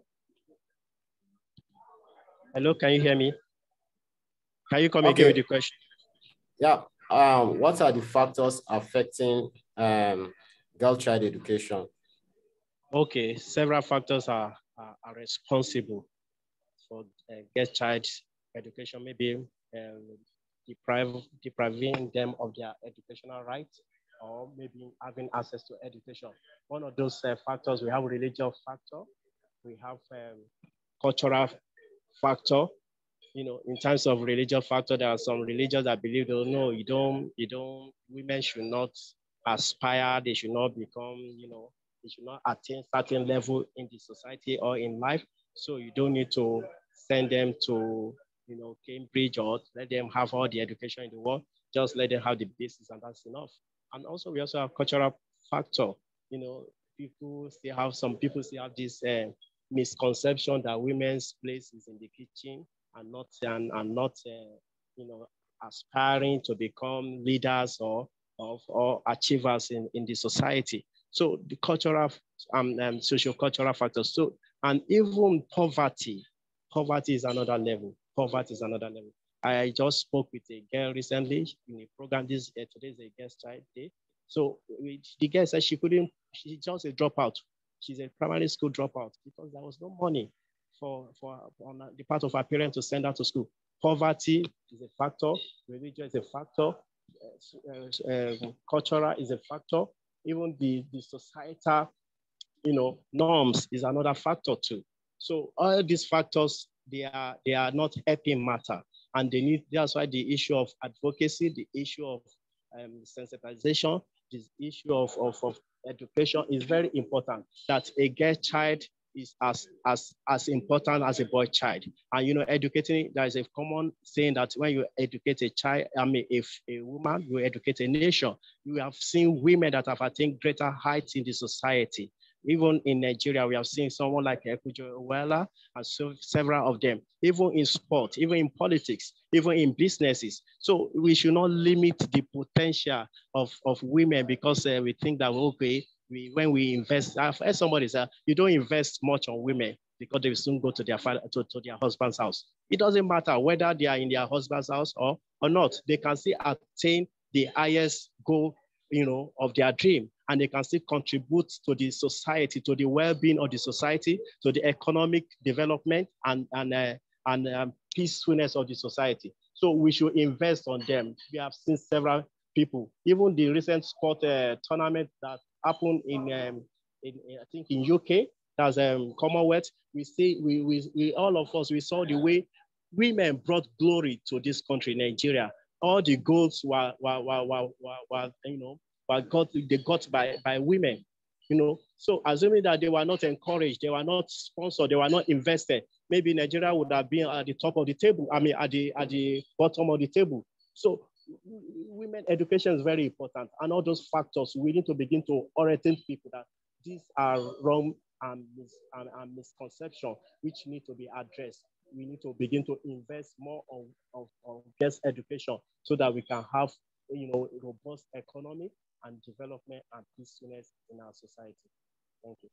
All right, thank you so much. We have 15 minutes on. Okay, Jeremiah, I think I would like to say something if on this matter, the factors affecting girl child education, since we're talking about it. Okay, I'll narrow it down to northern Nigeria, where a significant number of the people in northern Nigeria believe that a girl should get married at a certain age. So I would say that in northern Nigeria, early marriage is one of the key factors that is affecting the girl child education in northern Nigeria. Just last month, I was in Nigeria and I went to Gombe. There is a village that we are having a project on women economic development. And the primary reason why we're having this project to empower these women is because of period poverty and education generally. Because you could believe that in this village with a population of over 10,000 people, there had never been in the history of that village a female graduate of primary school. That is the basic education, like primary school. They don't have a female that had been through primary school completely in that village. And I had a very long conversation with the stakeholders. We worked severally with them. We went there just to convince them. Now, we're not even looking at secondary school now. We are looking at just to allow these girls to learn how to read and write. That is to go through primary school. But these people are insisting that these girls must get married before the age of 13. and they cannot invest in their education, is a waste of time, is a waste of resources, and they cannot just see themselves doing that. You can imagine in northern Nigeria, it's not just that village. We have seen different instances in Nigeria where a family or a certain tribe, like my own tribe, the Fulani tribe, you see that a girl must marry. In my tribe, a girl of 9, 10 would get married off. And you know that is happening, Jeremiah. So this early marriage is a critical issue. And another part of Nigeria, when you look at southern part of Nigeria, one of the key problems we're having is early pregnancy. A girl, I know it's been influenced by poverty or maybe illiteracy in a way, but you will see that young girls are being sexually exploited and they get exposed to early pregnancies, sexually transmitted infections, and that jeopardizes their health and chances at education. So critically, when we are talking about the factors affecting girl child education, we also have to look at these two things. We have a lot of baby factories in Nigeria. We have a lot of early marriages in Nigeria. We have a lot of this fistula disease in Nigeria because the girls were being married off at a very tender age that they are not even matured enough to take care of another person. Because they are still children, they need parental care, they need support, they need to be guided. But then you send off these people to marry, you expose them to sexually transmitted infections, expose them to pregnancies, and then you cut off their chances at education. We have a lot of issues like this in Nigeria. So cases that should not be taken for granted when it comes to the issue of girl child education is the early marriage and early pregnancy as well. Thank you.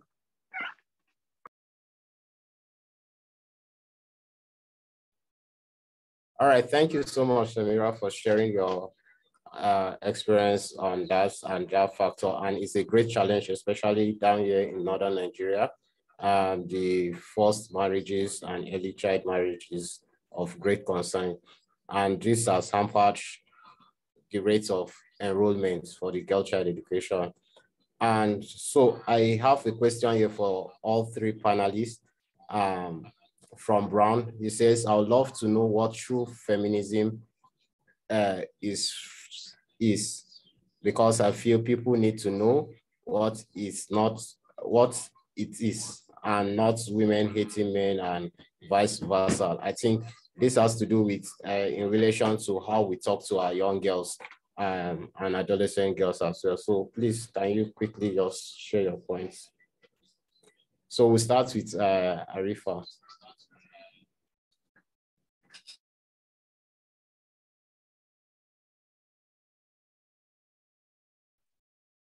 Hello, can you hear me? We can hear you. Okay, great. Sorry, your question was feminism and essentially feminism is gender equality. And I feel like if you go either way too far, then you end up in superiority, inferiority. And all we're trying to do at the moment is level that playing field. It's a recognition that everybody has an incredible potential, and the things that we go through in life are designed to unlock that potential. But there are additional obstacles and barriers that women and girls face on that path and on that road. And if we can come together to mitigate those barriers and those obstacles, we can actually build a better world faster together that is beneficial for both genders. But this isn't a situation where we're pushing women to sort of take over from men. This isn't a sort of revolution in that way. It is genuinely about every person on this earth having access to the opportunity and having access to the ability to live their best life by working together. And so every time you hear about feminism and it's like they're trying to do this, or they're trying to steal this, or they're trying to take away these rights, we need to reframe this negative perception that feminism has and say it's not about superiority or inferiority. It is about that equality. But the reason it's not called gender equality is because the inequality lies with women. And so that's the platform that we need to raise so that we are on an equal field. That would be my understanding. All right, thank you so much. Samira.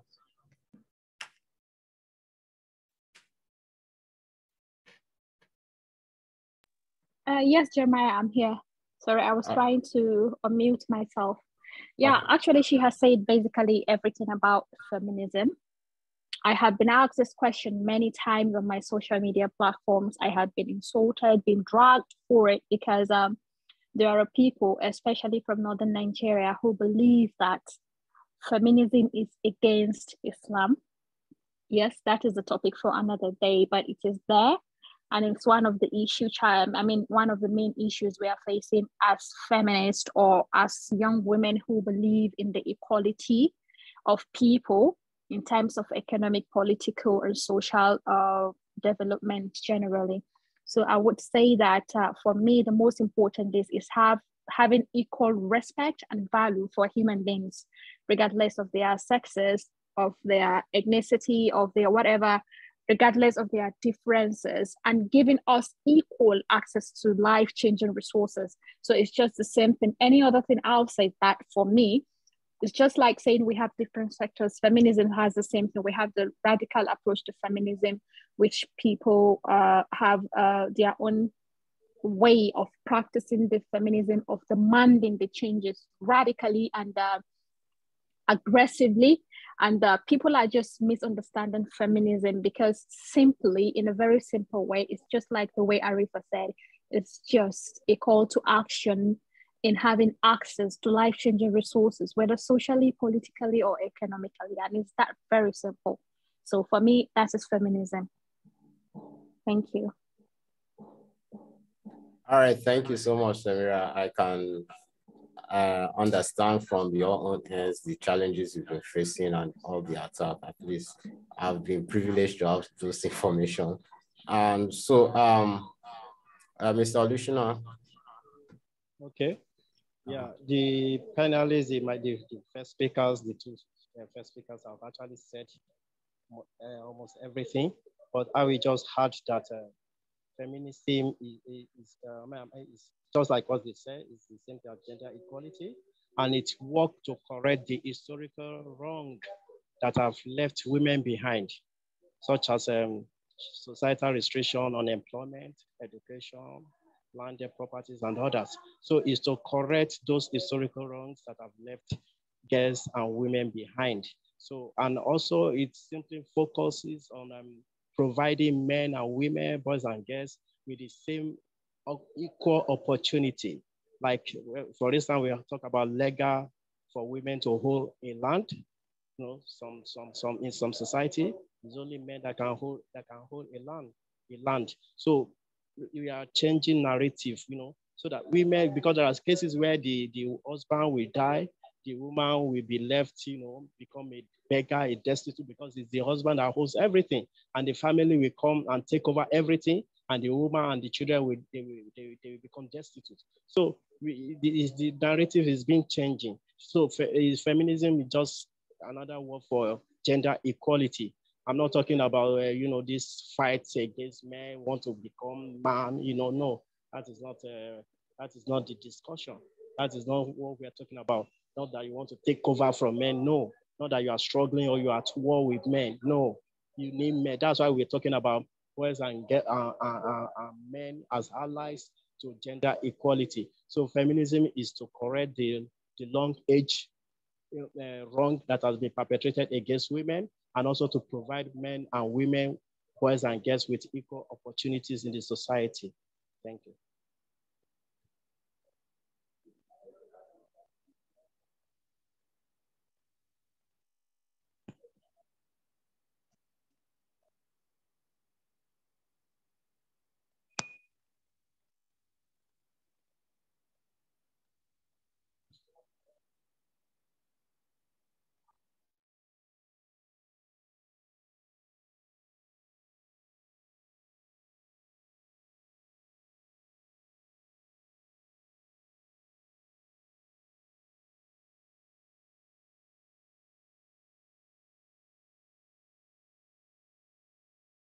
All right.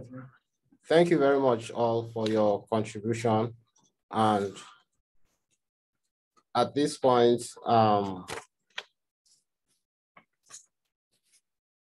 we just want to hear from our panelists, just one word from you all.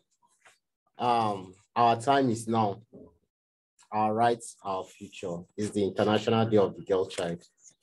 So what do you have for the young girls out there? In a minute, just summarize in a minute for them. For me, can I speak now? Yes, sir.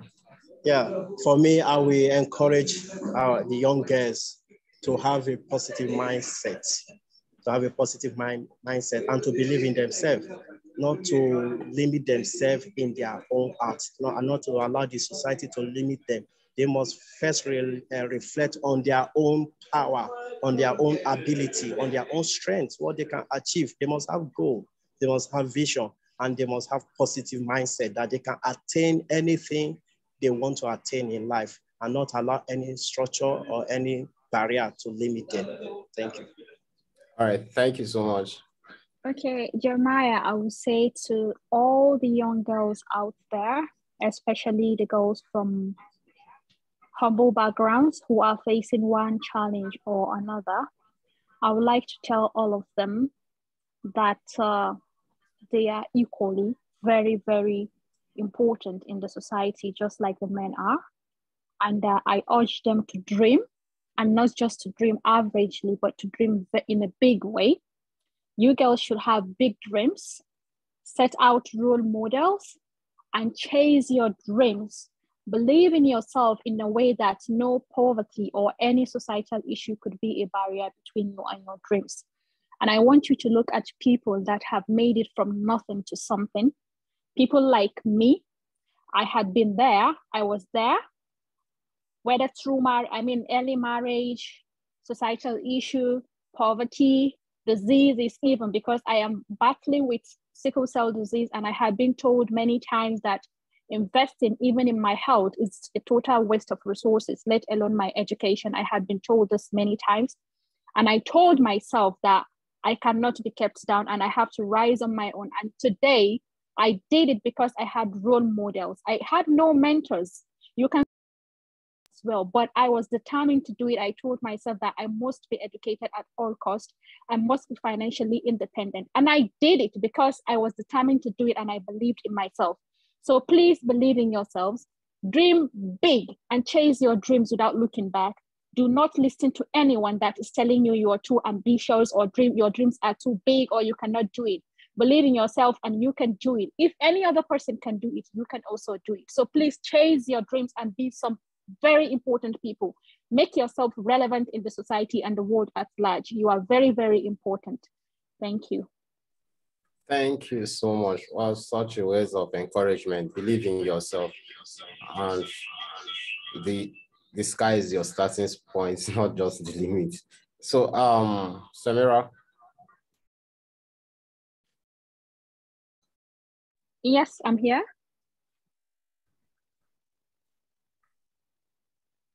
I'm here. I can hear you, Jamara.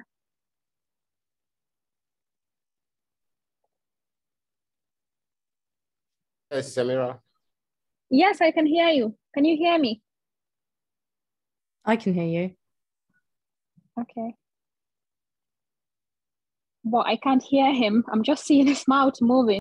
I think it's not Samira that's supposed Your lips are moving, but I can't hear you, Jeremiah. You think he means me? So, sorry, I mean, oh, okay, that's fine. Okay.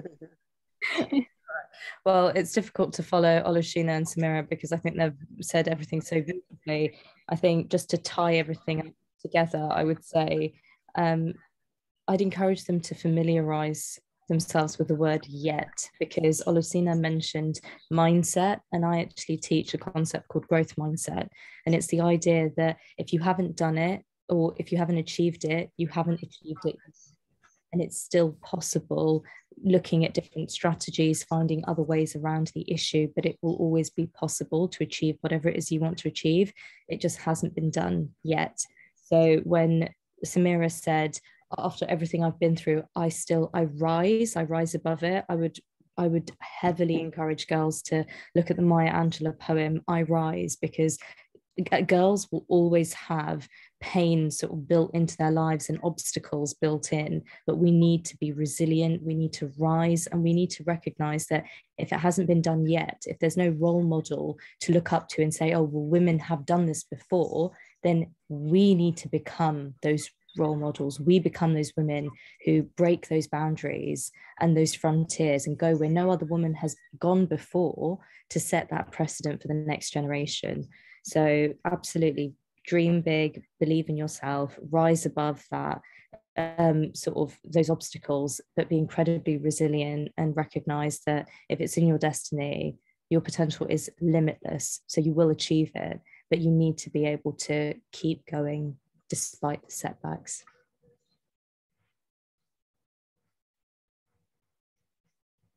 All right, thank you so much. Thank you so much to our panelists. Such beautiful words of encouragement to our young girls out there on the International Day of the Girl Child. At this point, I will be handing over to our anchor in person of Jalilat Abidouye. Thank you, and thank you so much.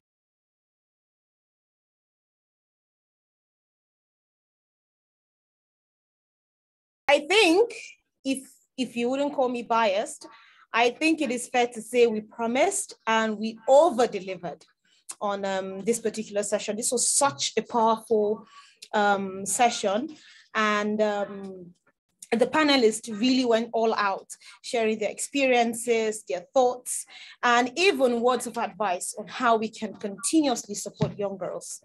Some of the takeaway I have from this session for me personally is that prosecution is actually for protection. So when perpetrators are prosecuted, it's not just for justice. It's not just about justice for the victims or survivors. It's also about ensuring protection for other members of the community and making sure that perpetrators don't have the opportunity to continue carrying out these crimes. And it's interesting that every time we talk about the rights of women and girls or empowerment for women and girls, the first thing people say is, oh, this is feminism. And feminism is becoming, is like a diabolical thing for some people who don't understand the concept of the rights of women and girls or the rights of everyone.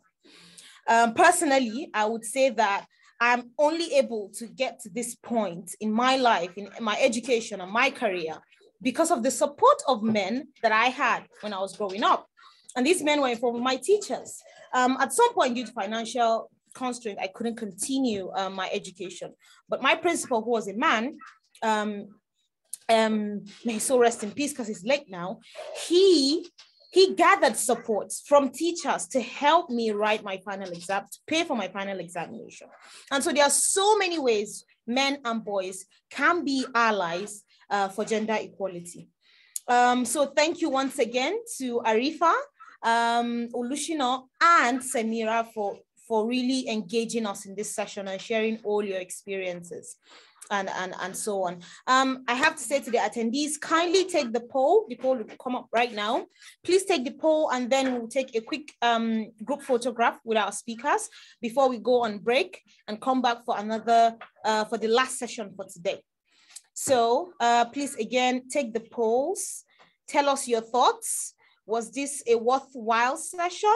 Is this something you would recommend we do again? And how can we improve generally in the way we deliver our conference and our sessions? Thank you.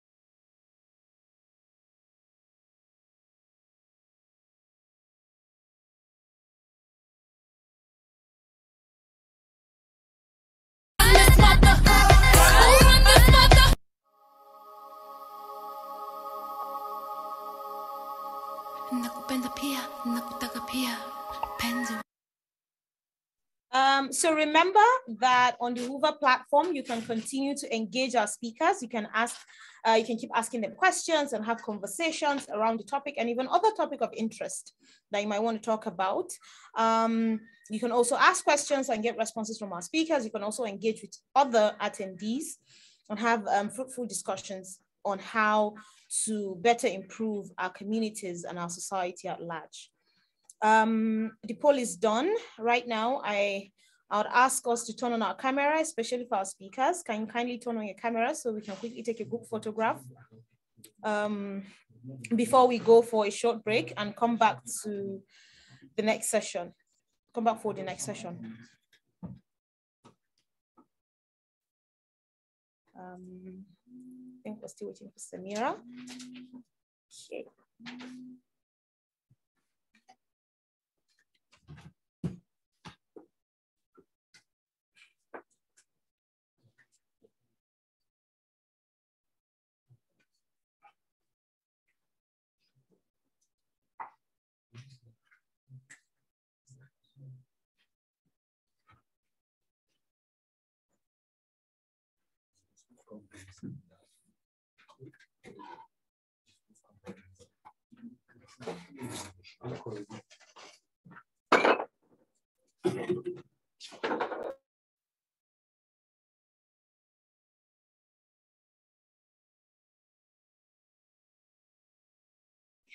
Thank you so much. The photograph has been taken. Thank you once again, Samira, for accepting our invitation to speak. Thank you, Arifa. It was such short notice, and you really made this session quite a take home. Thank you again, Olusina, for joining us. We will reconvene at 2 p.m. dot for our next session, but right now we'll go on a commercial break and hope to see you at the next session. And Arifa will be speaking on the next session. So if you want to hear more from Arifa and the work she's doing around FGM, join us at 2 p.m. Thank you. West African time, 2 p.m. West African time, I forgot to add. Thank you.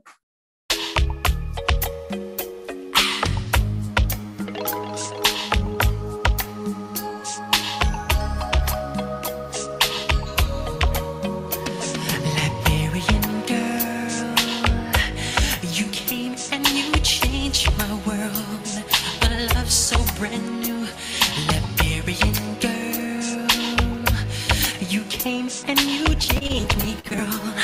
A feeling so true, Liberian girl. You know that you came and you changed my world, just like in the movies. Two lovers in a scene, then she says, "Do you love me?" And he says, "So will it's me. I love you, Liberian girl."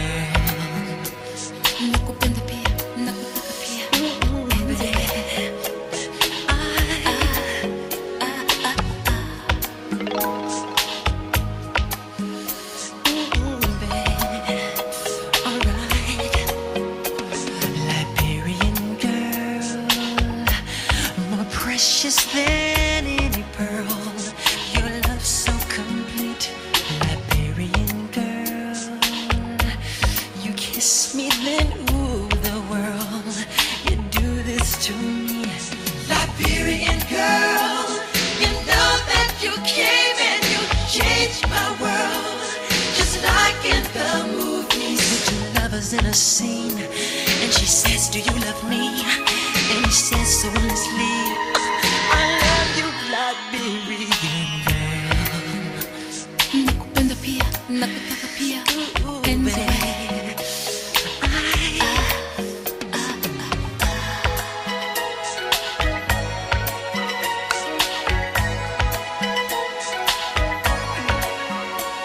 Liberian girl, you know that you came and you changed my world. I'll wait for the day when you have to say I do, and I'll smile and say it too, and forever will be true.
If you ask me, now who I go ask? No matter where we see, so it's where it starts. No be big or talk, be heavy for mouth. If you ask me, the matter for ground. Now who I go ask? If you ask me, now who I go ask? No matter where we see, so it's where it starts. No be me go talk, be heavy for mouth. If you ask me, the matter for ground. Now who I go ask?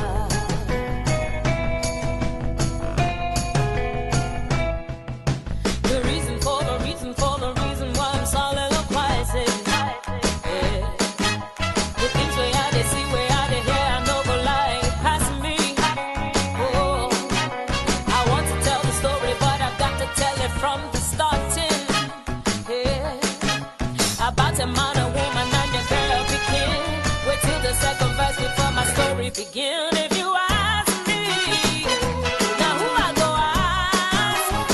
No matter where we see, so it's where it starts. No be me the talk, be heavy for mouth. Oh, if you ask me, no matter for ground. Now who I go ask? Oh, the woman travel, leave her daughter with the husband home alone. Hey, you know, say I think you see the man is daughter and then they play strongly. Yeah, a month later the daughter say her period delay. I asked her who judge her, she say her daddy only. I don't know what to say, I don't know what to tell her mother. He be like say she gets a ballet. If you ask me, now who I go ask? No matter where we see, so it's where it starts. No be me the talk, be heavy for mouth. Oh, if you ask me, the matter for ground. Hey, now who I go ask? Oh, hey, now who I go ask? Hey, the story where I talk it be like say I did play, but all this type of things they happen every day. Speak out or take some action, I beg you no delay. No make matters worse past as today. As today, if you ask me, now who I go ask? No matter where I see, so it's where it starts. No be me the talk, be heavy for mouth. Hey, if you ask me, the matter for ground. Oh, now who I go ask?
Tell me why I no go shout.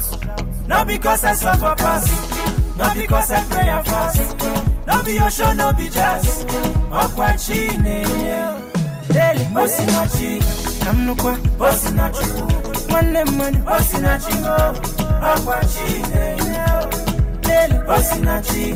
Mama Osinachi. Tabife Osinachi mo. Okwachi. I go name my first daughter Sinachi. My loving mother, Sinachuku. Promotion letter, Sinachim. Iyawomi Sinachi. Now we shutting down Malaysia. Every show the boy they conquer. Thank you, Lord, you showed me love. Now I know I'm not alone. I go sing praises from house to church. I go throw party for every town. See my motto, see my mouth. Tell me why I no go shout. Not because I suffer past. Not because I pray and fast. Not be ocean, not be jazz. Okwachi, daily, Osinachi. Kamnukwa, Osinachi. One man, Osinachi. Okwachi, daily, Osinachi. Mama, Osinachi. Kabife, Osinachi. Okwachi, Ibe, ekene lumoli sabine ligwe dadine mesino mobiama. One day na ya ni mendo mo iga fona chukwe mego na kaboy sacha. God I dey beg you don't leave me oh. Okwikwe lungwa sini marabu oh. Pabo biniwe oh. Wesi mugolibe oh. One no kwima no keki neke di koko topo. I'm a meri kantoro makandi ogogoro. Someday things in the jazz are the boy come up fast. Man a hammer on and goes again I do go. Every day in the bed. Chineki when you move the reason in Kele. Now only with friends and my family and fans. And I made the money dance. And one day I'm gonna jazz. As again, I wish Baba do the jazz. Yeah, the Baba do well for me. Now my life is done better. Not because I suffer fast. Not because I pray and fast. No be your show, no be jazz. Akwachi, Osinachi, Kamnukwa, Osinachi. One man, Osinachi, Akwachi, Osinachi, Mama, Osinachi, Kabife, Osinachi, Akwachi, Akarakam Sinachi, Humble Smith, Yo, DG Records. Mixing is in the Foster.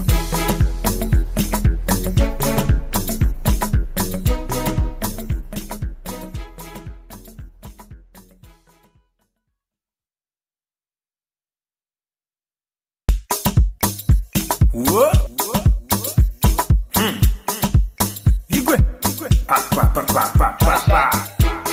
Yeah, somebody else. Humble Smith. Mr. Dimson. Hey, you don't find out. Plenty people done the ask. Now which Baba do the jazz? Shady Baba do well for me. Now my life is done better. Not because I suffer fast. Not because I pray and fast. No be your show, no be jazz. Akwachi, daily Osinachi. Kamnukwa, Osinachi. One man, Osinachi. Akwachi, daily Osinachi. Mama, Osinachi. I say my property, Sinachi. Say I don't hammer, Sinachuku. My winning power, Sinachimo. Even my melody, Sinachi. Now when they ball, they go Dubai. Everything we see, we buy. Now God do win, you no be lie. Tell Mr. Poverty, who Dubai? Shebi, let me say we no go make. But Olu has proved them wrong. It's so large my bank account to you. Tell me why I no go shout. Not because I suffer past. Not because I pray and fast. Not be your show, no be jazz. Okwachi, daily Osinachi. Kamnukwa, Osinachi. One man, Osinachi. Okwachi, daily Osinachi. Mama, Osinachi. Kabife, Osinachi. Okwachi. I go name my first daughter, Sinachi. My loving mother, Sinachuku. Promotion letter, Sinachim. Iyawomi Sinachi. Now we shutting down Malaysia. Every show the boy they conquer. Thank you, Lord, you showed me love. Now I know I'm not alone. I go sing praises from house to church. I go throw party for every town. See my motto, see my mouth. Tell me why I no go shout. Not because I suffer fast. Not because I pray and fast. Not be your show, no be jazz. Okwachi, daily Osinachi. Kamnukwa, Osinachi. One man, Osinachi. Okwachi, daily Osinachi. Mama, Osinachi. Kabife, Osinachi. Okwachi, Ibe, ekene lumoli sabine ligwe dadine mesino mobiama. One day na ya ni mendo mo iga fona chukwe mego na kaboy sacha. God I dey beg you don't leave me oh. Okwikwe lungwa sini marabu oh. biniwe oh. Wesi mugolibe oh. One of him and no kitchen naked, the cocoa. I'm American Toro, I can't be over Sunday. Fixing the jazz, the boy came up fast, man. I hammer on and gossip and I do go. Every day in Chinaki, when I'm with the reason in Janet, now only with friends and my family and fans, and I made the money down. And one day I'm going to jazz. I wish you Baba do the jazz. Lady Baba do well for me. Now my life is done better. Not because I suffer fast, not because I pray and fast. No be your show, no be jazz. Akwachi, Osinachi, Kamnukwa, Osinachi, one man, Osinachi, Akwachi, Osinachi, Mama, Osinachi, Tabife, Osinachi, Akwachi, Akarakam Sinachi, Humble Smith, yo, DG Records. Mixing is in the Foster.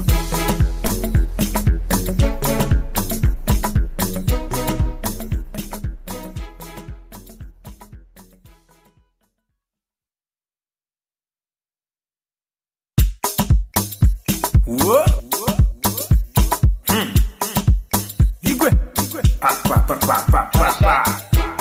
Yeah, somebody else. Humble Smith. Mr. Dimsy.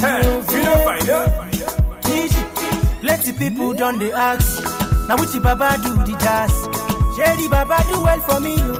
Now my life is done better. Not because I suffer fast, not because I pray and fast. No be your show, no be jazz. Akwachi, daily Osinachi, Kamnukwa, Osinachi, one man, Osinachi, Akwachi, daily Osinachi, Mama, Osinachi, Tabife, Osinachi, Akwachi. I say my property, Sinachi. Say I don't hammer, Sinachuku. My winning power, Sinachi mo. Even my melody, Sinachi. Now when they ball, they go Dubai. Everything we see, we buy. Now God do win, you know be lie. Tell Mr. Poverty, who Dubai? Chevy, then me say we no go make. But Olu has proved them wrong. It's so large my bank account to you.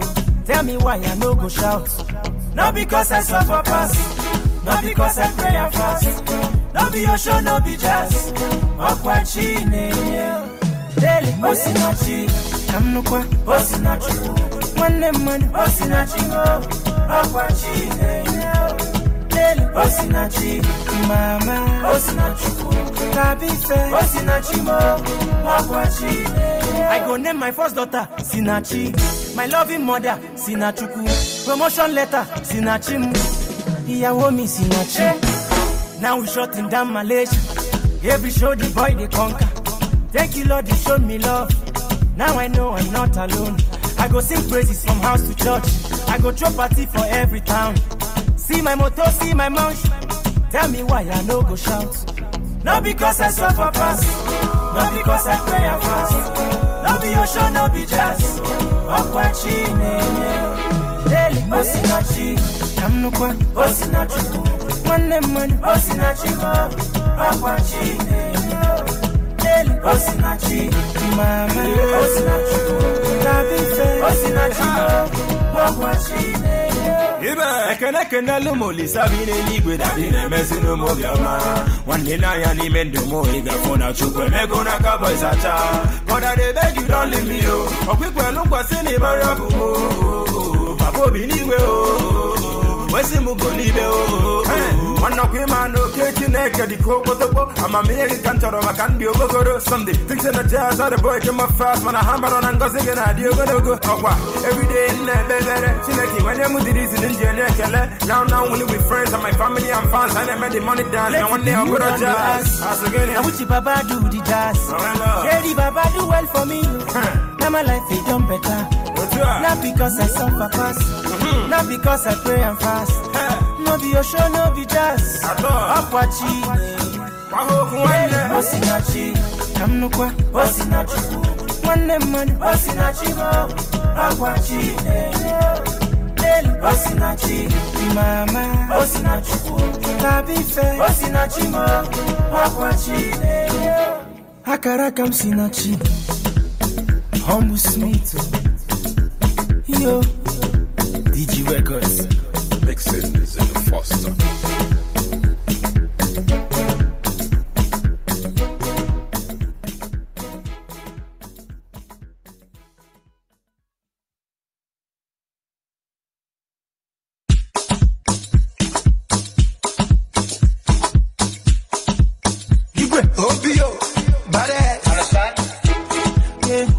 Mario, Mr. Jimmy, yeah. Plenty people done the ask. Now with the Baba do the jazz. Yeah, the Baba do well for me. Now my life is done better. Not because I suffer fast. Not because I pray and fast. No be your show, no be jazz. I'm watching. Hey, Osinachi. I'm no kwa, Osinachi. One name man, Osinachi. I'm watching. Osinachi, mama, Osinachi, Osinachi, my humble father, Sinachi, my loving daughter, Sinachi, my baby mama, Sinachi, Dele Momodu, Sinachi, no be by force to go Dubai. I've been awaiting cause the fight. And I just did my own, they laugh, yeah, because it got the day my side. They want to take away my favor. They want to spoil my career. And I know say I get the flavor. And you feel taxi na banya. I forgive and I forget. Baba God, he knows the best. My papa just buy the jet. I'm about to take off everywhere. Hey, Osinachi, Namnukwa, Osinachi. One name man, Osinachi, Apache. Hey, Osinachi, mama, Osinachi. Tabitha, Osinachi, Apache. I go name my first daughter, Sinachi. My loving mother, Sinachuku. Promotion letter, Sinachi. Iyawo mi Sinachi. Now we shutting down Malaysia. Every show the boy they conquer. Thank you Lord, you showed me love. Now I know I'm not alone. I go sing praises from house to church. I go throw party for every town. See my motto, see my mouth. Tell me why I no go shout. Not because I suffer past. Not because I pray and fast. Not be your show, not be just. I'm watching it. Hey, Osinachi. I'm no quite Osinachi. One name man, Osinachi. I'm watching it. Hey, Osinachi. Mama, Osinachi. Tabitha, Osinachi. I'm watching it. And I thank the Lord who oversee me. And I thank the Lord for humble smith. And I thank the Lord who give me power. Oh, and I thank the Lord for all the riches. I dey pray for house, you give me mansion.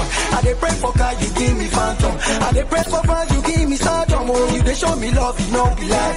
Ibo kwezwenu, ndinjigiri. Ije my family, Sinachuku.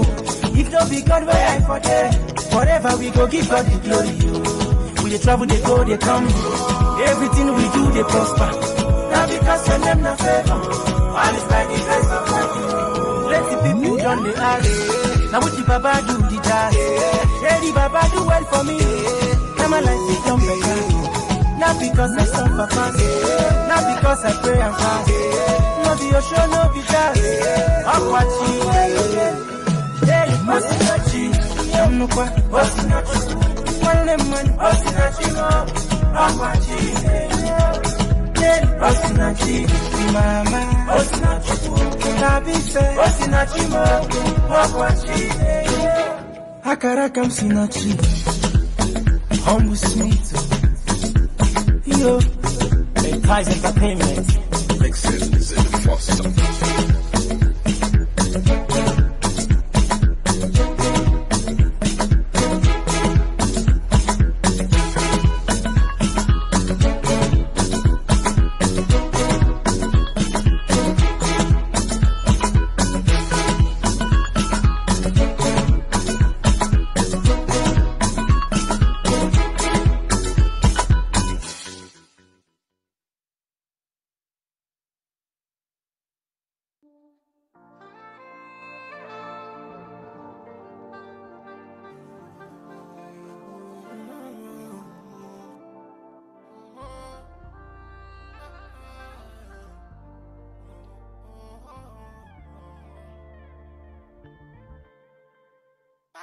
Many people judgmental. Only to reap what them far. Want to so I won't go far. For my pain now, I lay it on the instrument.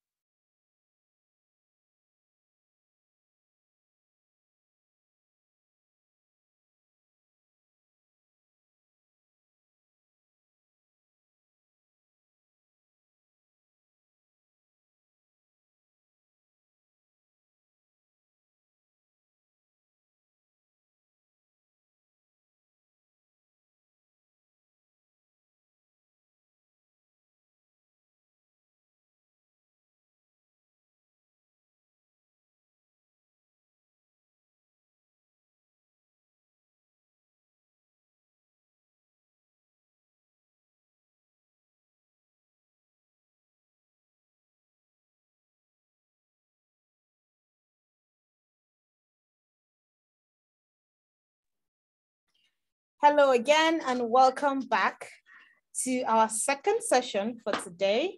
Today is day 8 of the International Conference with the theme, Increasing Women's Participation in Addressing Global and Local Challenges. And today is the International Day of the Girl Child. We just had a mind-blowing panel session with 3 speakers. And one of our speakers is also the person that's speaking for this second session. So for those of us who didn't join the first session, I'll be reintroducing Arifa, Nasim.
Okay, so for those of us that met her earlier, and for those of us that are just joining, when Arifa was 14, reading Jasvinda Sanghera's book, Daughters of Shame, it had a profound impact on her.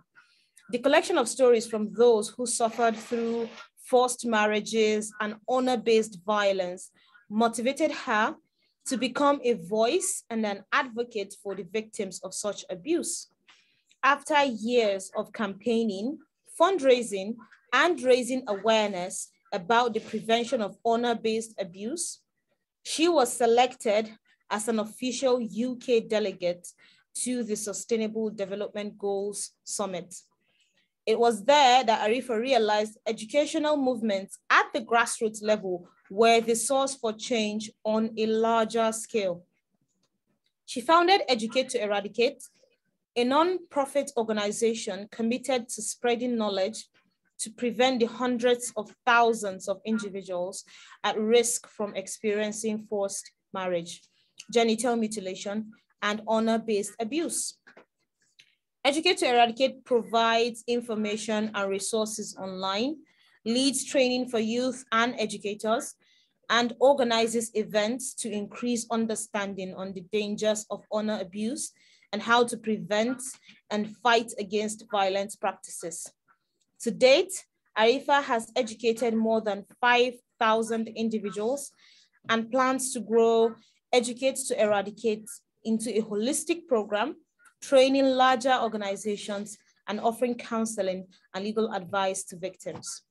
Arifa, it's my pleasure to welcome you the second time today for your session on Girls, Not Brides.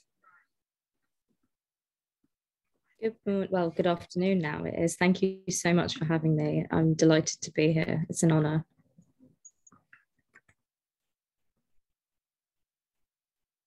Can you hear me? I can hear you, sorry, I was muted. Yes, we're happy to have you again.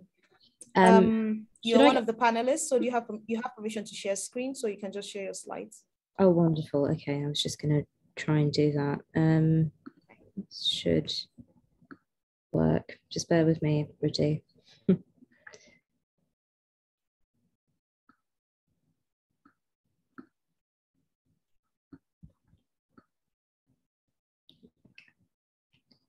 So you should be able to see my presentation now. Is that correct? Can everybody see it? Yes, correct. We can see your slides. Fantastic.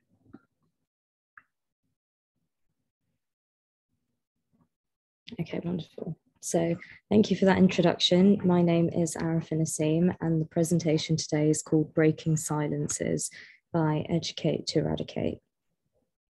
I was brought up to keep secrets, ugly secrets about bullying, coercion, and fear, which were all part of everyday life in my family.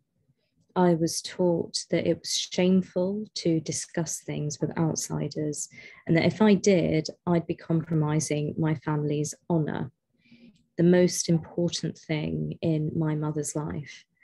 And that's why I didn't tell anybody when she showed me a photograph of the man she said I had to marry. I knew it was wrong. I knew it wasn't right to leave school or to get married. And it felt wrong being forced to marry a man that I didn't know. But I didn't tell anyone. I kept that secret. And as I made my way in life, I actually ran away rather than going through with that marriage.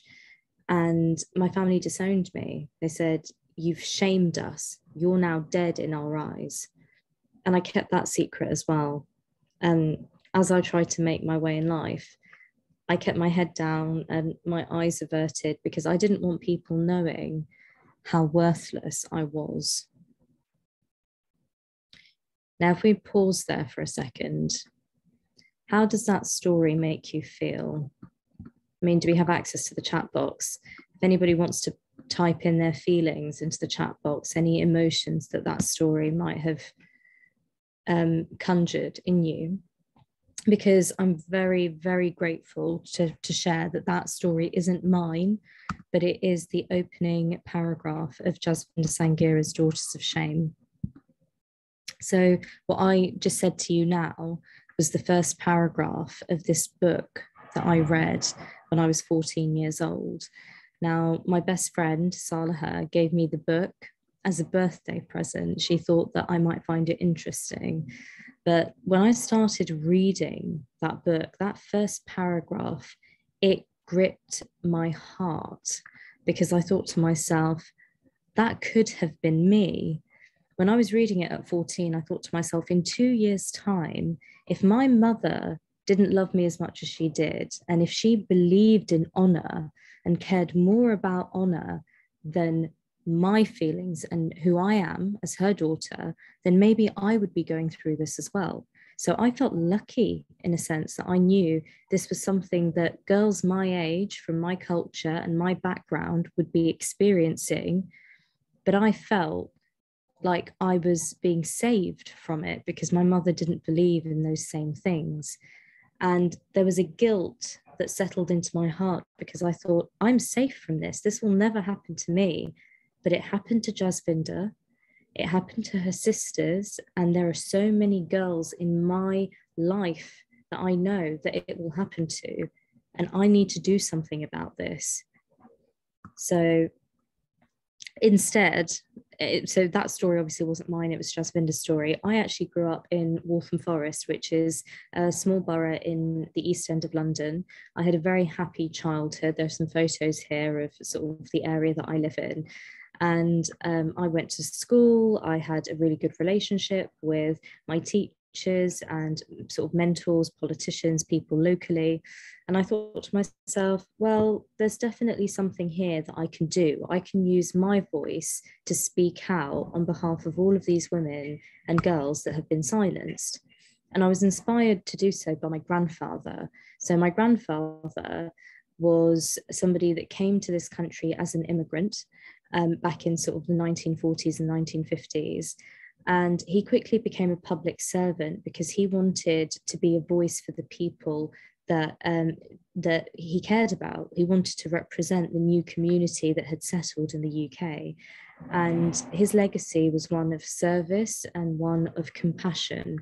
And so even though he passed away when I was 7 years old, and you can see I was quite little in that picture, he instilled in me certain values, and those values were about recognizing your privilege and recognizing how lucky you are to be where you are, and to use that privilege to support other people in their growth, in their development, and to be a lifeline for them as well. So having learned all of that growing up, I thought to myself at 14, I need to do something. And one of the stories in this book that actually hurt my heart so much it moved me to act was the story of Uzma Arshad. Now, Uzma was a lady who was born and raised in Pakistan, but she was brought to the UK to marry a man that had been raised here, who was also of Pakistani descent. But after she got married, she quickly adapted to the UK and she became, quote unquote, westernized.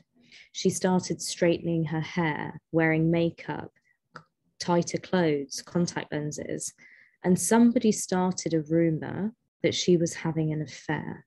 So her husband left her, but he came back a year later. Now, she knew there was something wrong with the situation. She said to her family, "You count the days before he kills me," because he had lost his reputation and his honor by the rumor that his wife had been having an affair. So she chose to go back to her husband because she never suspected for a second that he would harm their 3 children. Now, not only did he beat her to death with a baseball bat, he beat to death their 3 children, the youngest of which was a 6-year-old girl. And I don't know if you can see my mouse at the moment, but I'm just pointing to the picture of his daughter. Yes, we can. Yeah, okay. So she was 6 years old, had committed no crime whatsoever, but the concept of honor had poisoned his heart so much, he was willing to murder his 3 children and his wife in order to reclaim some of that honor. And when the police arrested him and asked him how he could commit such a terrible crime, please forgive my language because this is a direct quote, he said to the police officer, "I had to stamp out that bitch's bloodline." So there was no conception that these were his children, that there was any love there, that he owed them a duty of care or that was responsible for them. It was solely tied to the fact that they shared blood with this mother who had dishonored him, and therefore that whole situation had to be dealt with. And in this case, he dealt with it by murdering them. But in doing so, justify to himself that was a reclamation of his honor. And I remember reading that story and I had tears streaming down my face, and I thought, how could anybody do that? And what can I do to stop this from happening?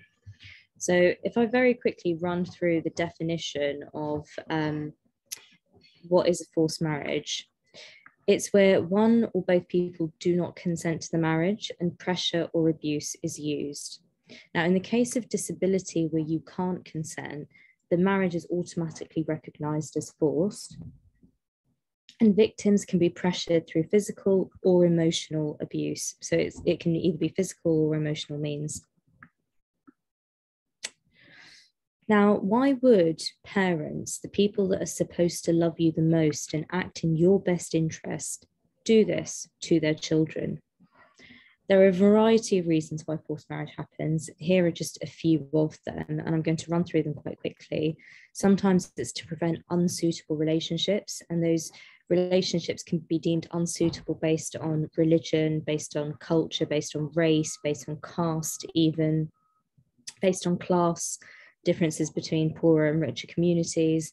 It can be due to peer or family pressure or to strengthen family links. So a commitment was made 10, 20, 30 years ago between 2 families that we will strengthen our connection via marriage when the time comes. To assist claims for residence and citizenship, so this is more of an immigration issue. To reduce the stigma of disability. And family honor and long-standing family commitment. So the idea that once you've given your word to somebody, even if it wasn't 20 years ago, even if it was just today, I've now given my word that my daughter or my son is going to marry this person, and therefore that is what's going to happen. Nothing else can deviate from that. And if it does, because I've given my word, it would then be a dishonorable act. So there is a difference between the concept of a forced marriage and an arranged marriage. Now, what is the difference? I mean, at this point, I'm going to pause and just throw it out into the audience. I'm going to mute myself. I don't know if everybody else is allowed to speak or not, how it works, but does anybody want to suggest what the difference is between a forced or an arranged marriage? Or even put it in the chat box.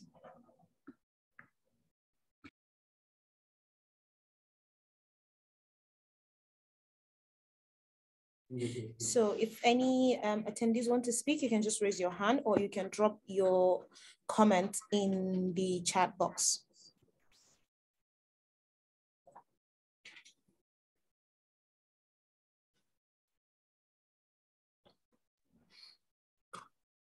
Does anybody want to suggest a definition for an arranged marriage?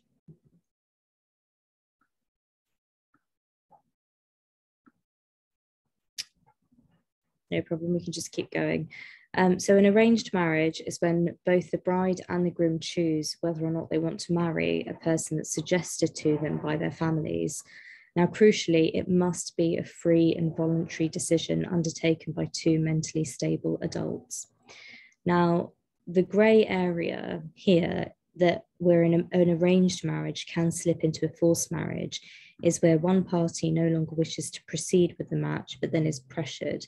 And I can give you an example of how that would happen. So an arranged marriage is essentially like being set up by your family or the wider community, where they might suggest people that they know that they feel might be compatible with you. You get a chance to meet with them in a setting, controlled setting, either with their family and friends or one-on-one, and you get a choice. You get to meet the person, understand who they are, and you get to say yes or no. Now, say you've got a situation where both parties have met and they've agreed to the marriage, and I've said, yep, no problem, I'm happy to marry this person that's been suggested to me by my family. If a week later, sort of it's been announced, there's been an engagement, and I suddenly get an opportunity to move to New York and study and do a master's, I might then go back to my family and say, Mum, actually, I don't want to get married. I want to go and pursue this opportunity elsewhere. I'll get married later. At that point, if she then says to me, well, hold on a second, we've just told the entire community, the family know, we've given our word, you can't back out of this now. What will people say? What will people think? And as soon as that pressure begins to be applied to that situation, you can consider that it's transitioned from an arranged marriage into a forced marriage, because it's no longer a free and voluntary decision. And in terms of between mentally stable adults, there are cases where people who have disabilities or who wouldn't be recognized legally as an adult because they don't have the mental faculties to make decisions and take responsibility for those decisions. If they were to enter into a marriage, quite often it's because the parents want a carer for that individual and therefore believe marriage is the solution, or believe that they won't get married otherwise and therefore force them into that situation. But because they're not capable of consent, you wouldn't class that as a free voluntary decision. That would also be a forced marriage. So what happened to Jasvinder? Now, Jasvinder decided to run away at the age of 16, but unfortunately her sister Rubina was not so lucky, and Rubina did go back to the Punjab in India and was forced to marry a man that she had never met. But that marriage became very abusive very quickly, and after she gave birth to her son, not long after, Rubina actually committed suicide by setting herself on fire in order to escape that marriage. And at that point, Jasvinder decided, no more. I need to do something to act. So in 1992, Jasvinder set up a charity called Karma Nirvana, and that means simply peace and enlightenment. And she set that charity up in honor of her sister's memory to support victims of honor abuse, to stop these forced marriages and honor killings from happening. But what could I do? So the images you're looking at now are actually photographs of the school that I went to when I was reading this book at 14.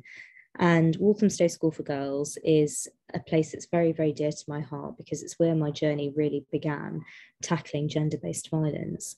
And I remember going to my teachers and to my friends with this book saying, have you read this? Do you know that this happens? And I started talking about the issues, and I thought to myself, what can I do? What's my role here? Because if I look at the things that I'm good at, I know how to speak, I know how to mobilize people, I can get other people on board with this project, but what should I actually do?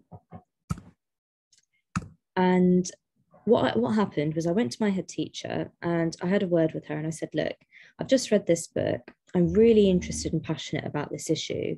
I want to support Jasvinder's charity. I want to raise some money for it, but I also want to raise awareness in our local area because we are a very diverse population in Waltham Forest. And I feel like this is an issue that affects a lot of the communities that live here. So I want to do a charity dinner where we can raise money and raise awareness at the same time by inviting people from the local community in to hear and learn about this issue. And she said to me, Arifa, that's a great idea. I'm really supportive of it. But unfortunately, I'm moving to another school at the end of the year and I can't approve your project. So why don't you come back next year and have a think about what it is you want to do and present it to the next head teacher? So I said, okay, no problem, that's fine. And I went away that summer and I put together a proposal, like a long-term plan of what I wanted to put together and how we were going to achieve this project. And I was doing it by myself. There was no other sort of support available. And the next year when I went back, the head teacher we had, he was a temporary head teacher. He was a male head teacher and I went to a girls' school. And when I presented my idea to him, he stopped me for a second and said, don't you think this is a bit much, Arifa? You've got your exams going on, you're going to be studying. Why don't you just do an assembly? Why don't you just do a little talk about it and consider it done? And I remember thinking to myself, that's not what I want. That's not going to achieve the goal. And he, with respect, has not read the stories I've read. It hasn't had the impact on him that it has had on me. So respectfully, he doesn't understand the importance of this issue. So instead of being content with doing a talk and an assembly, I paused and I thought, I'm going to try again next year. And I'm going to go back and work on this idea and make it so watertight that they're not going to have an excuse to not let me run this project at my school. So the following year, I went back. There was a brand new head teacher. It was my final year at the school. I was now 16 years old. And this time I said, I would like a meeting with the entire sort of leadership team of the school. So the head teacher, the deputy head, the assistant head, all of those people. And I presented my proposal. I said, look, I want to invite 100 guests into the school. I want to do an auction, a raffle. We'll have a 3-course meal. I want to have speakers from the government come in. I want Jasvinder to speak about her personal experience. And I want to invite head teachers from the local community, police officers, doctors, all of these frontline professionals that will deal with this issue so that they can learn about it. And the teachers sat there and listened to my proposal and they said, this is all great. How are you going to do this at the same time as study for your exams? Because you're a student here, right? How are you going to manage? And at that point, I was so fed up with constantly being blocked at every point in my journey. I said something quite cheeky, but I stand by what I said to this day. I said, with all due respect, none of you in this room care more about my grades and my future than I do. For you, it will be a statistic. For me, this is the rest of my life. If I didn't think I could do this, I would not be sitting here in front of you today presenting this proposal. And there was silence in the room. 1 second, 2 seconds. They said, thank you very much, we'll let you know. And the very next day I got an email saying, your project has been approved, good luck, right? And they gave me a bunch of places that I could go to and resources if I needed it. And they said, right, off you go, you can do your project. So that year, at the same time as studying for my GCSEs, which is the exams that we take in the UK, I used to get into school at 8 o'clock in the morning and come home at 8 p.m. in the evening, because after the school day, I would sit at school and I would call businesses and say, this is what we're doing, would you like to be a part of it? I would call the government up and speak to the forced marriage unit and get speakers in to try and fulfill the agenda of the day. Jasvinder came and did some presentations at the school and then agreed to come and speak. So over the course of that year at school, I put together this grassroots campaign that culminated in a charity dinner for Karma Nirvana in 2013. So this was now about 10 years ago. And so we had a drinks reception, we had canapes, the whole thing was put together by school children that were 16 years old. It happened to be the 20th anniversary of Karma Nirvana, the charity that Jasvinder put together to support victims of honor abuse. So we celebrated that milestone and the fact that people have been suffering from honor abuse for hundreds of years, and we're now beginning to try and create a lifeline, create a net, a safety net to help these people. One of my friends, this lady here, Catherine Phillips, she was a dancer and she wanted to be a part of the evening. So she choreographed a contemporary dance that was performed on the evening. This lady here, well, actually, I don't have a photo of her, but Ruby James, who's not pictured here, actually wrote a 20-minute short play called Duty about the scenario of a forced marriage and got other students to perform it on the evening to actually play out and depict what a forced marriage scenario would look like for our guests. So the first lady here, this is Jasvinder Sangira. She came down and she spoke about her personal experience and she spoke about the book that she had written. Chaza Koshale, this gentleman here, was from the Forced Marriage Unit, which was a government agency that sat in the Home Office, and they had the ability to repatriate victims of forced marriage that were taken abroad for the purposes of marriage and then left there. So sometimes their passports would be taken away and they would be told, you're getting married and you're leaving here. Well, like, we're leaving you here. So children would be taken out of the country under the guise of, you're going to visit your sick relative, or I want to introduce you to your cousins, or you have to meet your grandmother, but actually they were being forced to marry and they were going to be left there. So if you're a British citizen and that happens to you and you contact the forced marriage unit, they're actually able to repatriate you without your passport and without all of your documentation. And then the final lady here, Baroness Scotland, at the time she was the Attorney General, so she was able to break down all of the crimes that are committed under the bracket and under the umbrella of a child or forced marriage. So for example, if you haven't consented to the marriage, you're unlikely to consent to any sex within that relationship. So then that becomes marital rape. If you take somebody abroad for the purposes of a forced marriage and you intend to leave them there, that is called kidnap. So she was able to break down these ideas and explain to our guests that a forced marriage is not just a wedding where you turn up and the bride looks unhappy. It's essentially a life sentence. You're chaining that person to another individual for the rest of their life unless they are able to come out of that situation. And it's a form of lifetime abuse. So Baroness Scotland was able to explain that to our guests on the evening. And actually, it turns out that, there I am, that at 16, I was able to achieve quite a lot when I put my mind to it, because on that evening, we raised over £5,000 as school children. We had an auction, we had a raffle, etc. We had 120 guests. We had local government members. We had the local mayor come. And it was all about opening a discussion about an issue that had been buried deep underground in our community, that was very taboo, but needed to be discussed in order to begin to try and save these young girls and boys that were being forced to marry, allow them to continue their education and continue their lives. And so we transformed our school hall for the evening. We got on these tables and chairs and put together a 3-course meal. And I actually left that school with 7 A stars and 6 A's. So at the end of that year, not only had we raised £5,000 and supported the charity and raised awareness, I'd also proven to my teachers that as a young girl child myself, who didn't grow up with very much privilege, I mean, I'm from the East End of London, we didn't grow up with a lot of money, etc. But I do have an education and I do care about learning. So I focused my attention on education, on preventative measures, and put this evening together. And it turns out that as children, as young people, we can achieve quite a lot. if we have a goal, if we have a purpose, and if there is enough of a feeling behind that goal and purpose to drive and motivate that journey. And my drive and motivation, what I refer to as my linchpin, was that book. It was the book that had these stories in it that hurt my heart so much, I was moved to act. I knew I couldn't not do anything.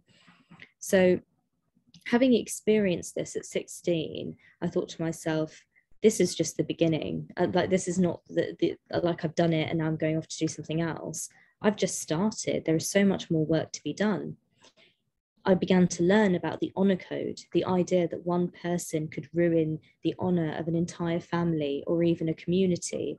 But interestingly, an act only becomes dishonorable or shameful if it becomes public knowledge.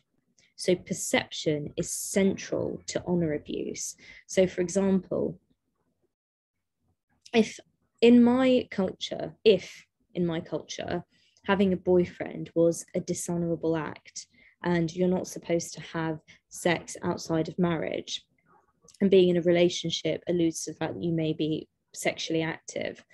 If that was dishonorable in my community and I had a boyfriend, it wouldn't be so bad if my mother found out and said to me, you need to stop this, right? But if instead of my mother finding out, a neighbor from across the road called my mother up and said, I just saw your daughter kissing a boy outside of a tube station, or I saw your daughter doing XYZ, instantly that act has become a dishonorable act because somebody else knows about it, and it's changed the perception and the reputation of your family or even your wider community. So either the ethnicity that you come from or the religious label that you ascribe to. Your dishonor can impact all of those different bubbles that you're associated with. And it's only because of the perception of the act. So if nobody else perceives it, if it's just something that your parent, for example, or the person that is that runs the honor system in your family, if it's something that only they know about, it might not be such drastic or such a bad thing. But as soon as somebody else knows, it becomes an issue. So I'm going to give you all sort of just 2 minutes to have a look at these 4 images. And then I would like for you to put in the chat box what you think these images are referring to. So what are these images representing? And what do these images have in common if we're looking at the idea of an honor code? So I'm just going to pause for 2 minutes. And if you would like to say something, please put your hand up, and I think our moderator will call on you. And if you prefer not to say something, please do put something in the chat box and we will pick this up in 2 minutes.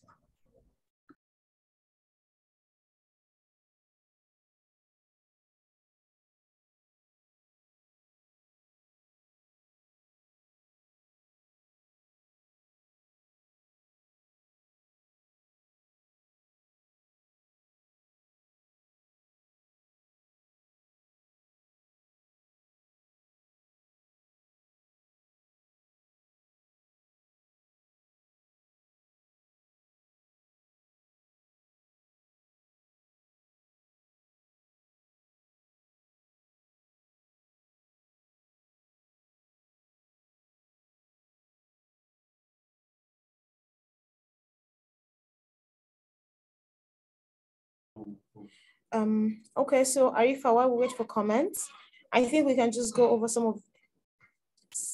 of the comments in the chat box from earlier. Yep, absolutely. Do you want to read through them, or should I read through them?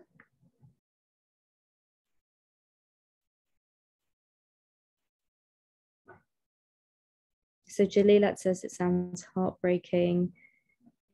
Uche Brown says, I feel so emotional right now. Hello? Yes. Should I read out some of the comments from the chat box? Please do, please do.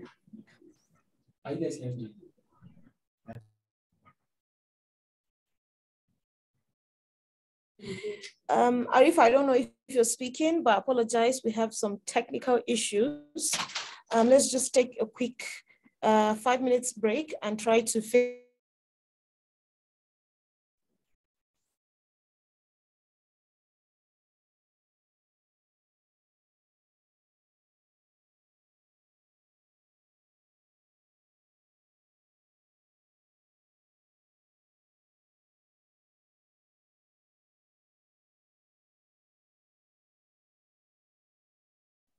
Can everybody else hear me? Is it just the EWEI comms that might not be picking it up? But can everybody else hear me? Or there's an interference in the audio, so we are trying to figure out if this is from our end and fix it.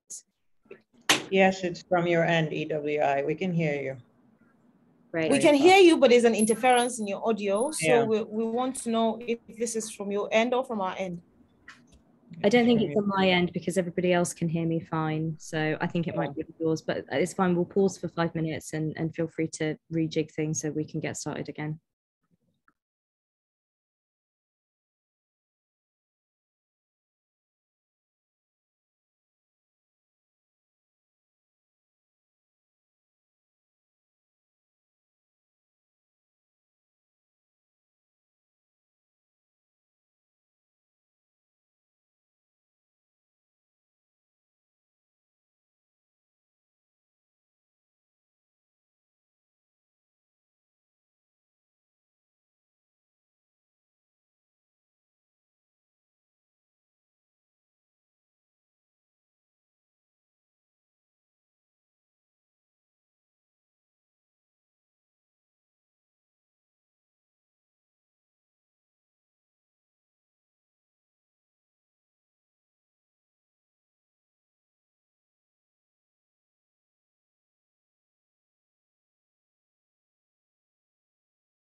Hello, Arifa.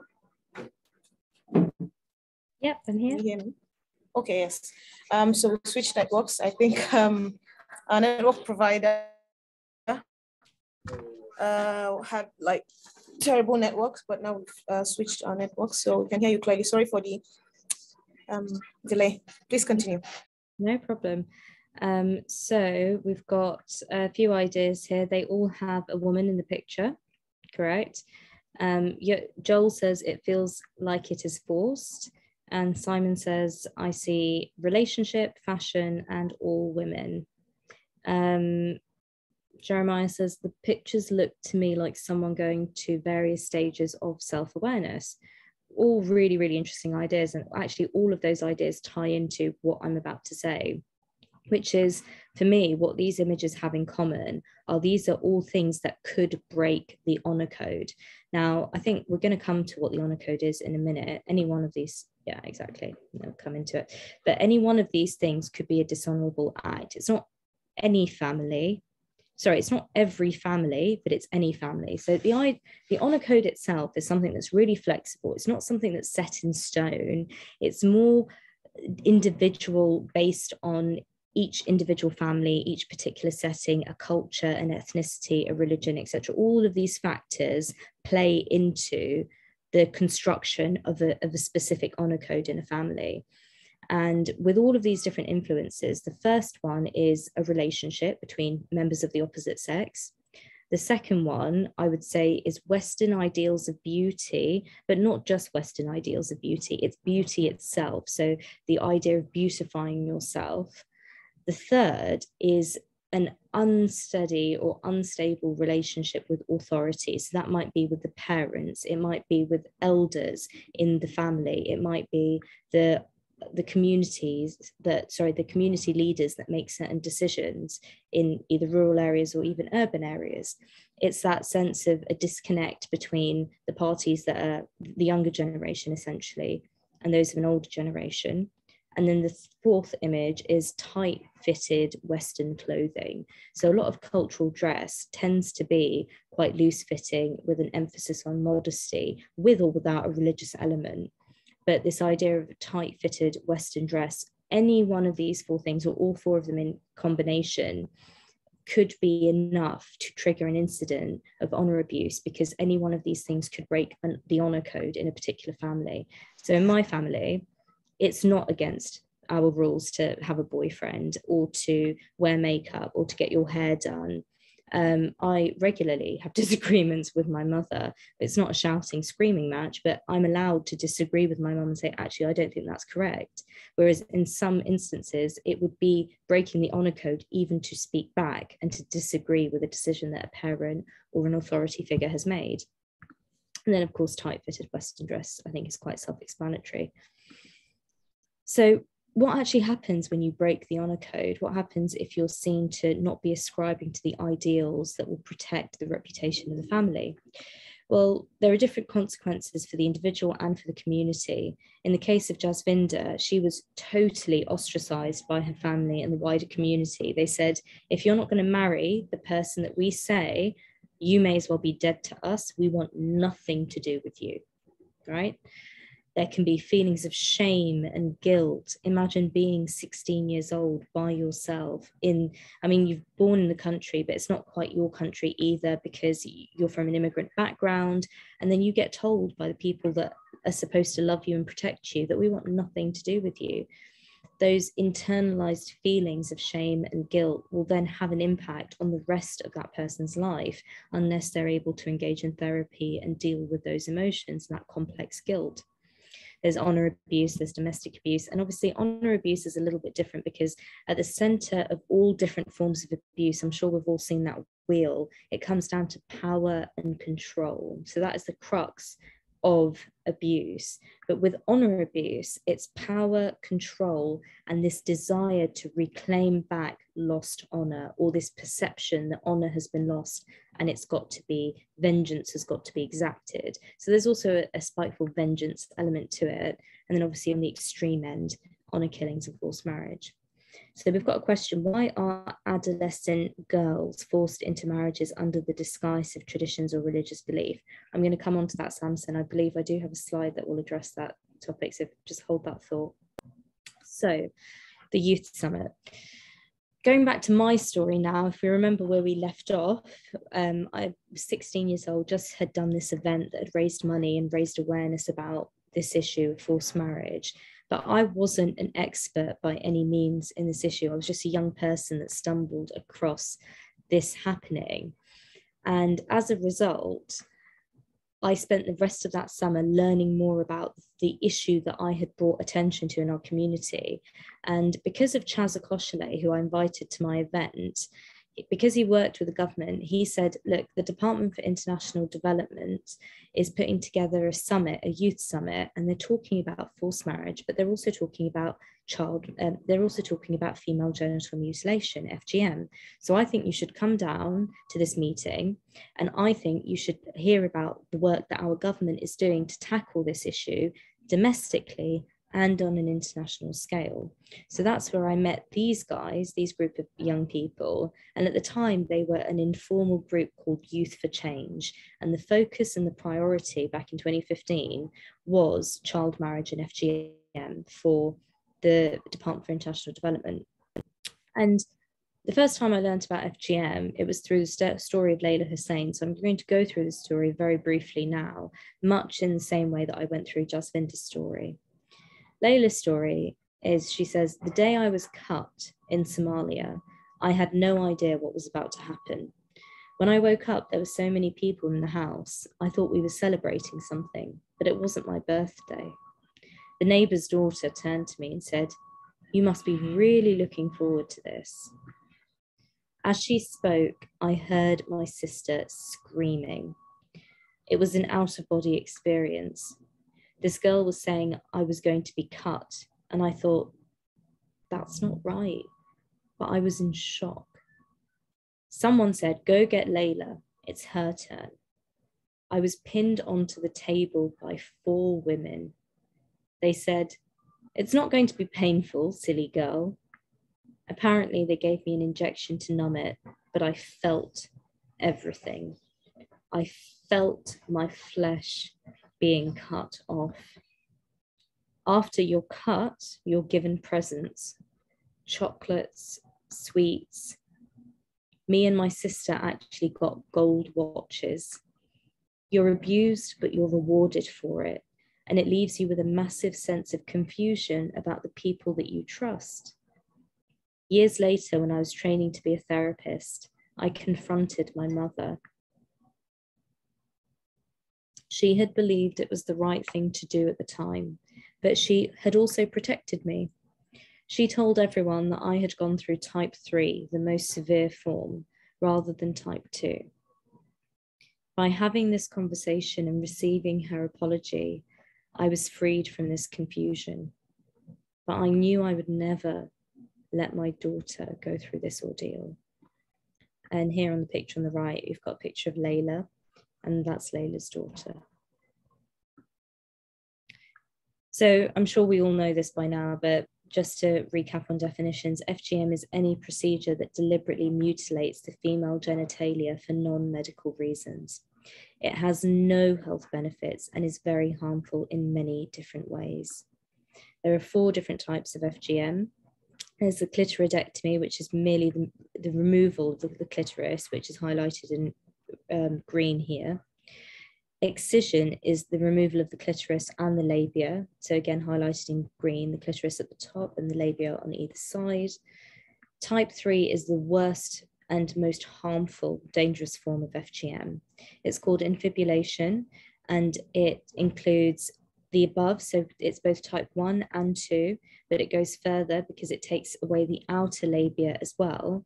And then it cuts and sews over, the inner labia, the entire inner labia is removed, and then the outer labia is stitched together. So it's left, as you can see in the third picture, with just a very, very small hole through which to pass urine, menstruate, and then childbirth as well, after obviously sexual relations. And the type 4 is any other harmful procedure to the female genitalia, so scraping, pricking, any sort of piercing even is covered under type 4. So again, why would the people that are supposed to love us the most do these forms of abuse? Where did they come from? What are they for? Type 1 is typically done to reduce a woman's sexual desire, and it reduces the possibility that she'll be sexually active with anyone other than her husband. It's seen as a way to ensure that a girl or a woman remains pure or virginal until marriage. And having learned all of those things, having learned about FGM and forced marriage, and realizing that a lot of it was tied up with virginity and chastity and reputation and perception, I realized that both of these forms of abuse would fit under the bracket of honor abuse because of the reasons for which they are done. They are done to they're preventative measures to protect the honor of the wider unit and the family, that the girl herself becomes a non-entity, right? Her life, her value, her body only exists as a gatekeeper to that patriarchal honor. There is no agency there for that woman. So we've got somebody that's raised their hand. So I'm going to take that point now, and then I'll continue. So Joel, I'm going to mute myself. Do you want to go for it, Joel?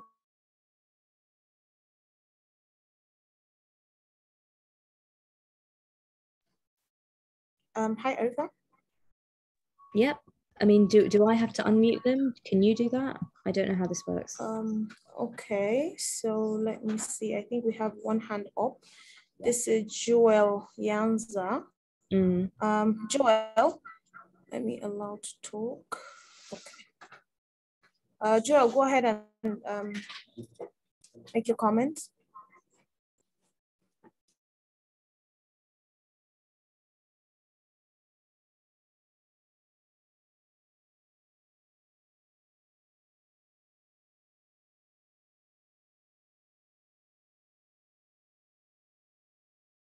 Joel, you have your hand up.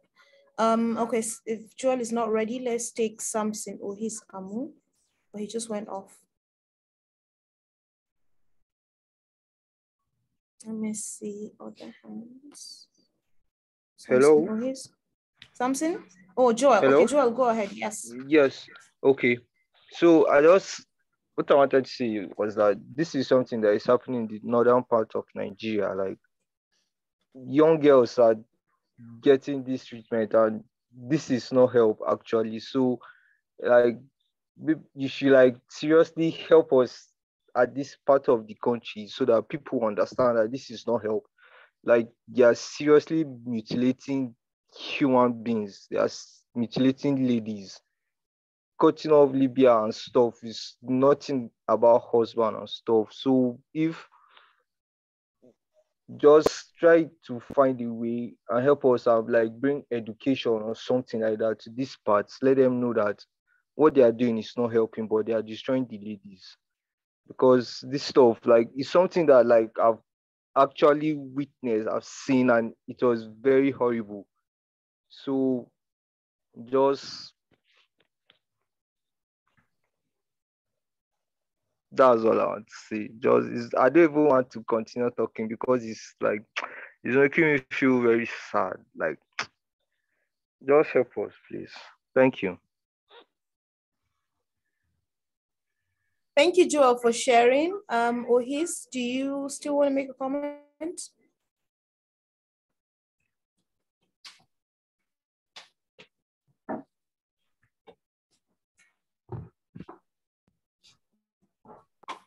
Samson Ohis? Okay. I think it's just Joel. If you don't want to speak, you can always drop your comment in the chat box, and our speaker will go over your comments. And even if you have questions, you can drop your questions in the question and answer box as well. Yeah, I was thinking actually what I'm going to do is any of the questions that come up in the Q&A, I can see them. I'm going to just address them at the end if they don't get covered by the presentation.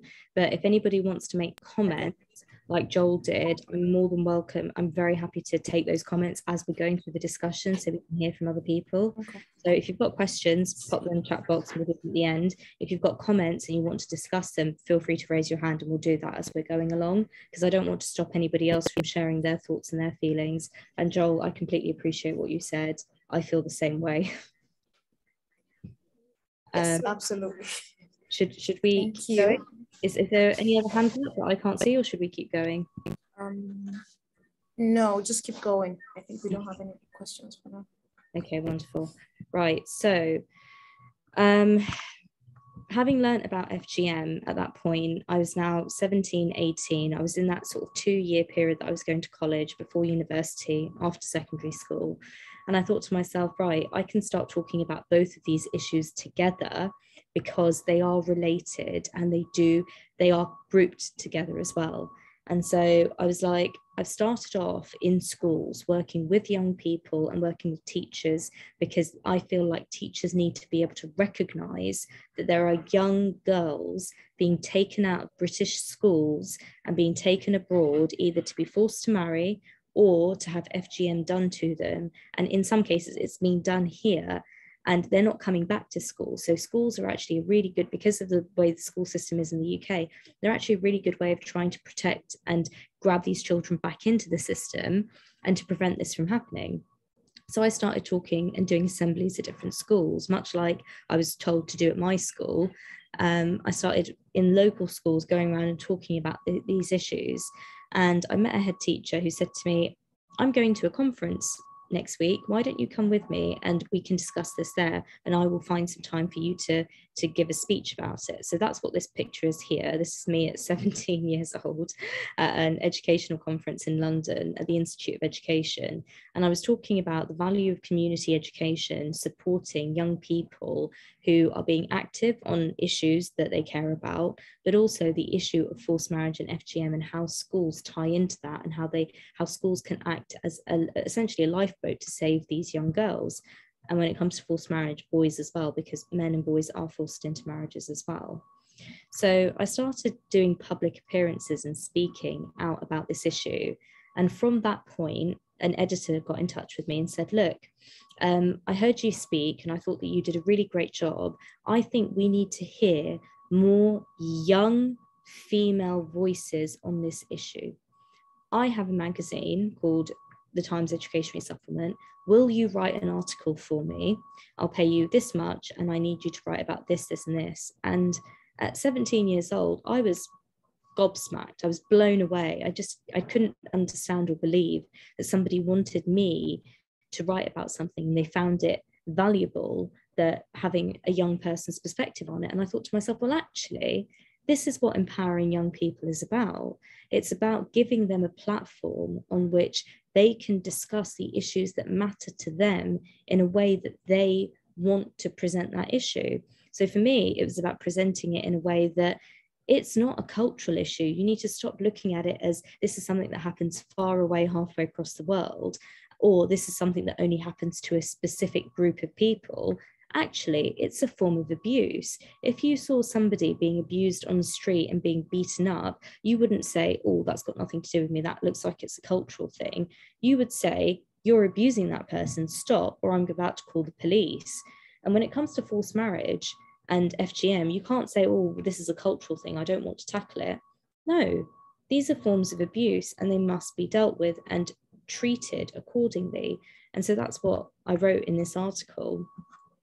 And having published that at such a young age, I realized actually there is a space here that needs to be built for more young people to join me on this platform and to start pushing out the same message. Because, I mean, the people that are participants in this seminar today must know over 50% of the world's population are under the age of 30. Young people are no longer just beneficiaries in development, right? We don't just take, right? We are leaders and partners in the development, in the sustainable development sector. And unless these governments and these civil society organizations work with us, we won't be able to achieve the SDGs by 2030. So beginning to learn all of these different things, I thought to myself, right, I need to fully understand these issues if I want to take it straight to the top, which is where I want to go, right? I've learned that honor abuse is not an issue that's specific to any ethnic group or culture. It's sometimes interpreted as a religious practice, but none of the major faiths and even the sort of I wouldn't call them minor faiths, but the faith groups that have a less of a following, none of them justify honor abuse, forced marriage, or FGM. It's not a practice that's endorsed by any such religion. There have been communities that will say, but my religion says X, Y, Z, but that has been refuted by the overwhelming authorities of those faith groups. So they're very small fringe groups that believe that it's a religious obligation. I would say 90% of the scholars that have read the doctrines would say that's not true. So I think somebody did ask about religion. I hope that that point has been covered, but we can come back to it and discuss it in a bit more depth a little bit later on. Both issues are criminal acts in England and Wales. They are against the law and you can go to prison if you commit either act. Whether or not we've received many prosecutions as a result of these laws is a different question altogether, because essentially what you're doing, and I recognize, I take the moderator's point, I'm so sorry I don't know your name, but you did make the point in the previous session that prosecution isn't just about justice, it's also about taking the perpetrator off the streets and making society safe for everybody else. But in the situation where it's parents that are committing, say, FGM against their child, you're then asking a child to testify against their parent, the person that they love the most. In France, the law is a little bit different. You don't have to have a sort of a testimony. It can just be done on the medical basis that a child has been examined. It's clearly been done, therefore the parents are liable. But in the UK, we don't have that system. In the UK, the child would have to make a disclosure and they would have to testify against their parents, which means that the family would be broken up. If the parents were then prosecuted, the child would feel guilty about it. There are a lot of barriers to successful prosecution for both acts. Hence the reason that there have been so few prosecutions. These statistics are a little bit outdated, but in 2016, the Forced Marriage Unit gave support to over 1,500 cases, and just sort of 40% of those cases involved victims below the age of 18, so they are child marriage cases. In the UK, in fact, I can give you an updated statistic. I think it was 8,000 cases of FGM were recorded in England and Wales, covering the period of April 2019 to March 2020. So in a percentage of those cases, a small percentage, that practice actually had been undertaken, they had been cut in the UK. In the rest of those cases, they'd been taken abroad to a different country of origin to be cut. So, having learnt about FGM, child marriage, honour abuse, I thought to myself at 18, this now needs to go to a national level because I'm working at a grassroots level. I'm doing the education programs, I'm going to schools and I'm teaching young kids about these issues, and I'm teaching teachers how to spot the signs of abuse and how to prevent and protect. But what are we doing on a national level? And at that point, I joined Plan UK because they had a campaign called Because I Am a Girl, and the campaign focused on FGM and child marriage. And I started representing Plan as part of their sort of internal youth advocacy, but also internal governance. And Plan's whole sort of situation was that they said, look, we work for young people, but we also need to be working with young people. They need to have oversight of our programs and our sort of our advocacy structures. Young people need to be informed, and they need to also inform how we work. So with Plan UK, we're working on specifically the government and trying to lobby the government to increase the age of marriage, but get more education in schools. And then later on, Youth for Change, the organisation that was just setting up in 2016, actually became a proper organisation in 2017. And with Youth for Change, we worked in 4 different countries, so Tanzania, Bangladesh, Ethiopia, and then the UK. And that was about promoting effective and meaningful youth engagement and participation with CSOs, with government agencies. It was about trying to change the law. It was about working on education policy, but also development, international development policy, to make sure these issues were at the forefront, FGM and child marriage. How is the government tackling them? And how are young people involved in the work that these governments are doing on these issues? So with Youth for Change, we did some work with the Within 4 Girls Foundation.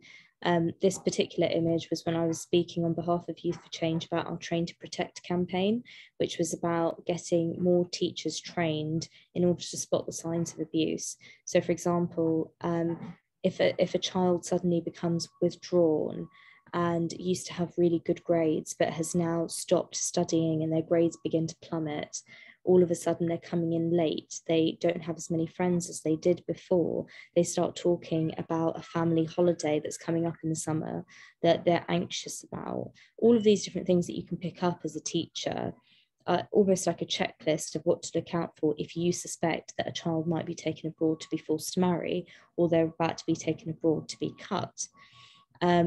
Also little things like saying, if a child came to a teacher and said to them, I just got caught kissing a boy and my family are going to kill me, for the teacher to say, oh, don't exaggerate, that's not going to happen, don't worry.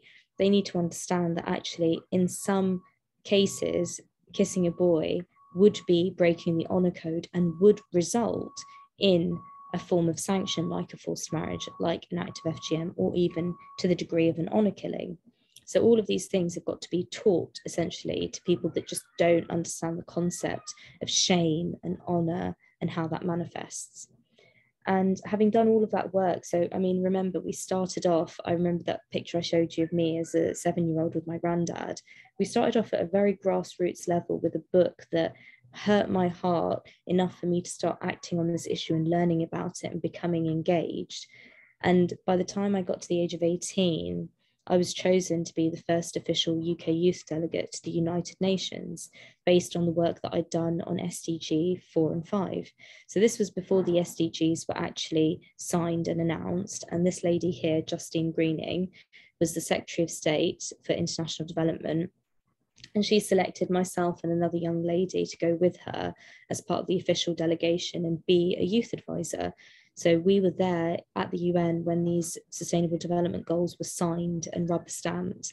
And that moment in 2015 was being in the UN General Assembly at that moment at 2015 with Malala and the Pope and all of these amazing people saying for the next 15 years, this is what we're committing to. I recognized very early on that the Sustainable Development Goals are a framework for us to work under. And what I mean by that is that it was the UN's responsibility to come up with and agree 17 goals. All of those targets and all of those indicators underneath those goals, it was their job to get 190 countries to agree to something to begin with. But it's not their job to go to each country and implement programs that will achieve those goals and for us to be in 2030 and be like, we hit all of these targets and indicators. That is not what the UN is designed to do. What they have done is created a framework for people on the grassroots to work under. And it's now our responsibility to take that baton and say, right, goal 5 is gender equality. Target 5.2 is eradicating child marriage and FGM within a generation. What can I do now on the grassroots level, on the national level, to make this a reality? Because at an international level, that's already been done. Internationally, these countries have agreed that this is the vision that we're working towards. Now we need to actually deliver that vision. And it falls upon the everyday person like you and I to pick up that mantle and to act on it. So I spent that week in New York sort of giving speeches, working at the Ford Foundation, meeting all of these incredible young people that had so much passion and commitment and drive on all of these different issues, whether it was climate change, whether it's sustainability, whether it's water scarcity. And when I got home after that week, I was like, I realized to myself, I know what I need to do. And that's when Educate to Eradicate was born. So I set it up when I was 18 years old, and I ran that organization for about 5 years. So I'm now 25. So I was doing that work for about a decade, but Educate to Eradicate existed for 5 years. And we launched a charity dinner on the 14th of July, 2016. It was the birthday of Shafilia Ahmed, who was a victim of an honor killing. And her birthday is now the National Day of Memory for Honor Victims. So on her birthday, we commemorated her life. She was somebody that wanted to be a barrister. She wanted to study the law, and her parents wanted her to get married, and she refused to.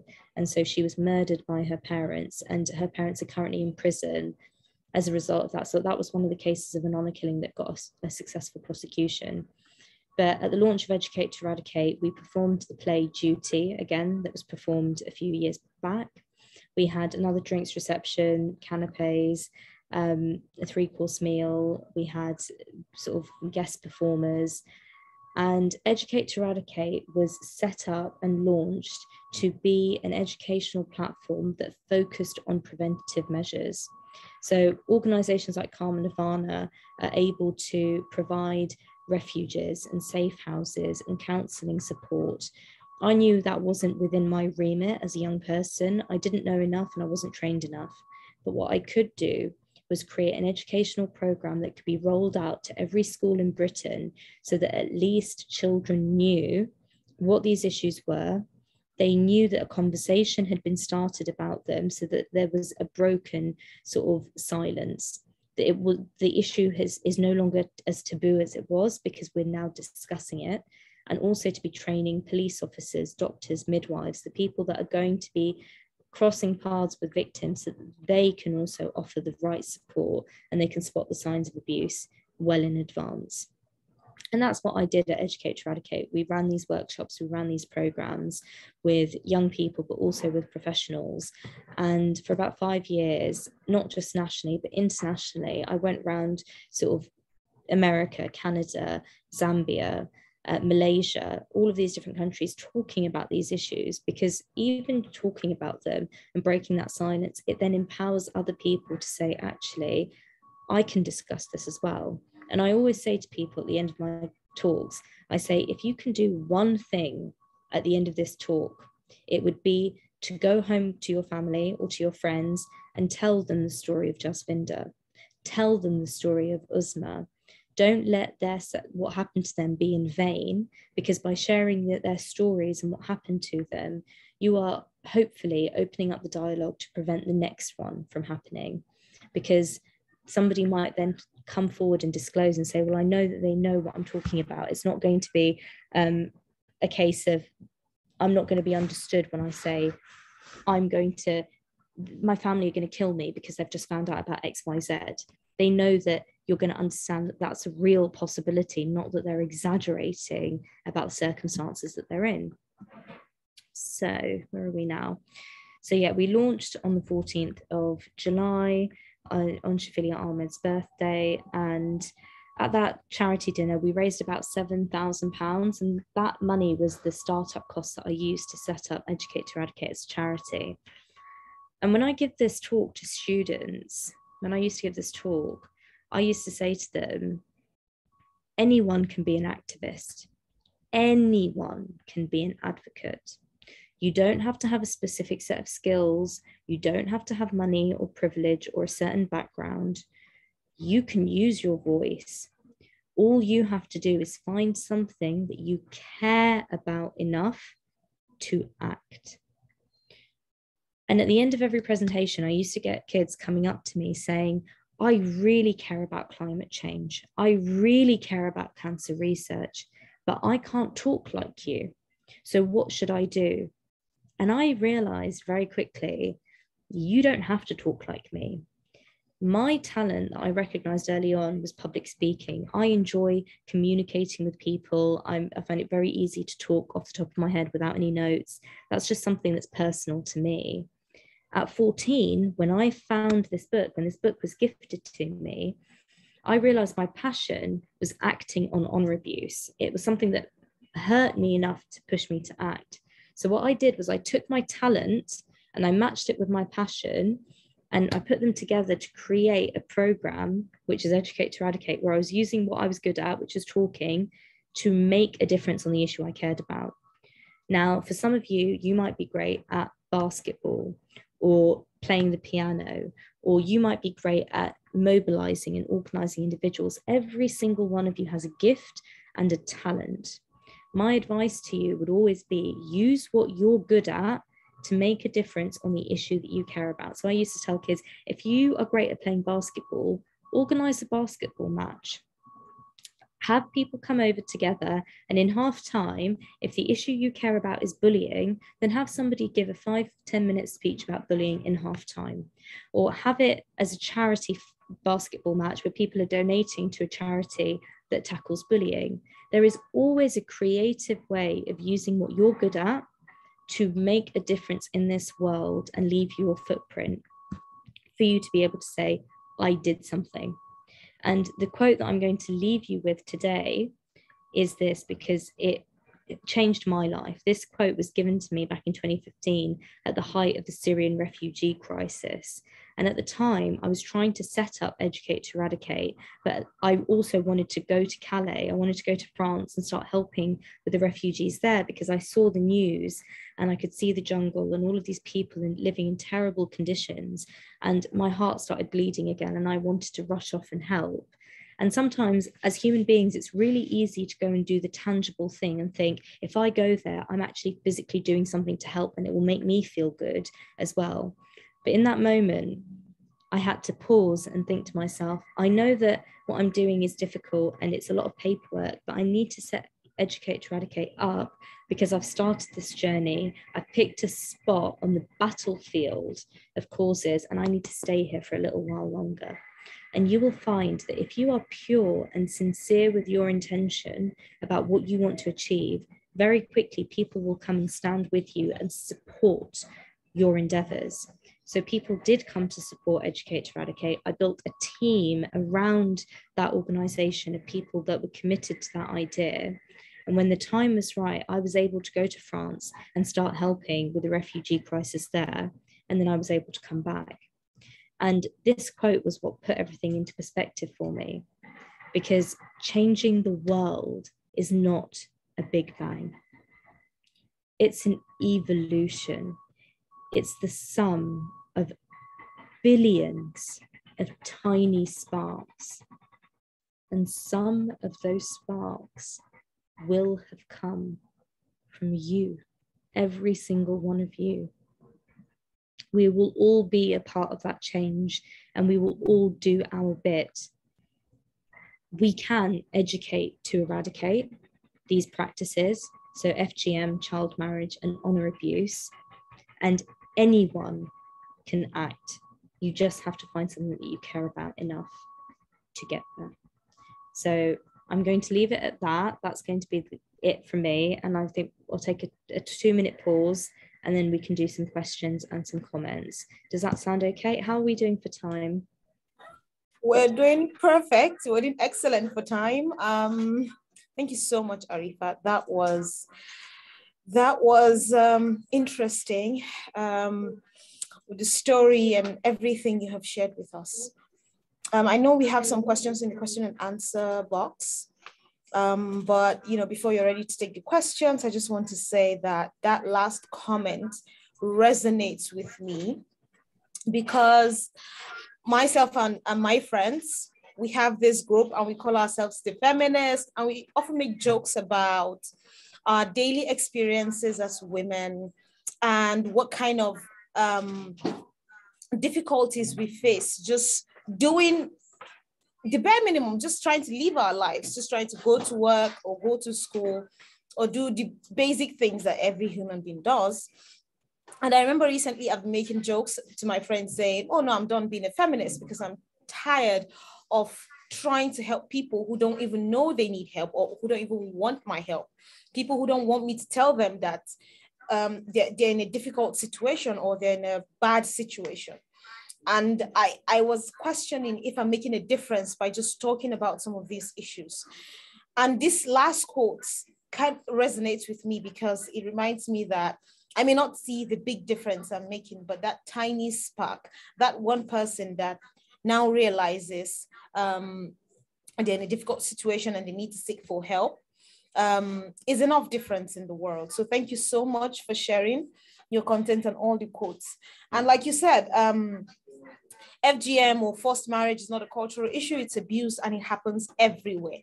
And as Joe shared as well, even here in Nigeria, we have the issues of forced marriages, we have the issues of female genital mutilation. Before 2015, FGM was not even specifically called a crime in our constitution and in the Child's Rights Act until the Violence Against Persons Prohibition was passed into law in 2015. That was where it was clearly stated that FGM is now a criminal act in Nigeria. And it's so sad to see that as girls and as women, our identity, our value, and our essence has been reduced to what our bodies and how our bodies can be used as pleasures and as ego boosts for men. It is such sad reality that young girls and women are experiencing around the world. So if you're ready to take the questions now, let me just go through some of the comments in the comments box. So Uche is saying we won't stop talking. FGM and forced and arranged marriages are all violations of human rights. Men and boys, we have work to do as it begins with us. You have some accolades from the audience, a lot of claps. Dia says, well done, Ma. Michael says, wow, values have been added from listening to your session. There are some articles shared as examples of FGM and forced marriages. What are some examples of child? Oh no, sorry. What are some examples of child slavery? I'm not sure I covered that topic. I'm afraid I can't speak to child slavery because it's not a subject that I'm qualified to discuss. Why are adolescent girls forced into marriages under the guise of traditions or religious belief? So This is something that I can tackle from two perspectives. I can have a look at it from a Roman Catholic perspective, because honor abuse is quite prevalent in Mexico and in Ireland. And I'm going to address it from an Islamic perspective, and I'm going to look at it from Pakistan and Iran. And I'm speaking to those two countries because I am of Pakistani and Iranian descent, so I can speak from my personal experience. I don't want to speak to any other cultures, etc., even though it's applicable across all. So in terms of being forced into marriage or being a victim of honor abuse, in Mexico, which again, as I said, is a Roman Catholic country, a lot of it is to do with poverty. So it's less to do with religious belief and more to do with tradition and to do with socioeconomic reality. And it's about a girl sort of it being recognized that a girl, as she's growing up, is going to move into her husband's home and is no longer going to be a part of that unit. And so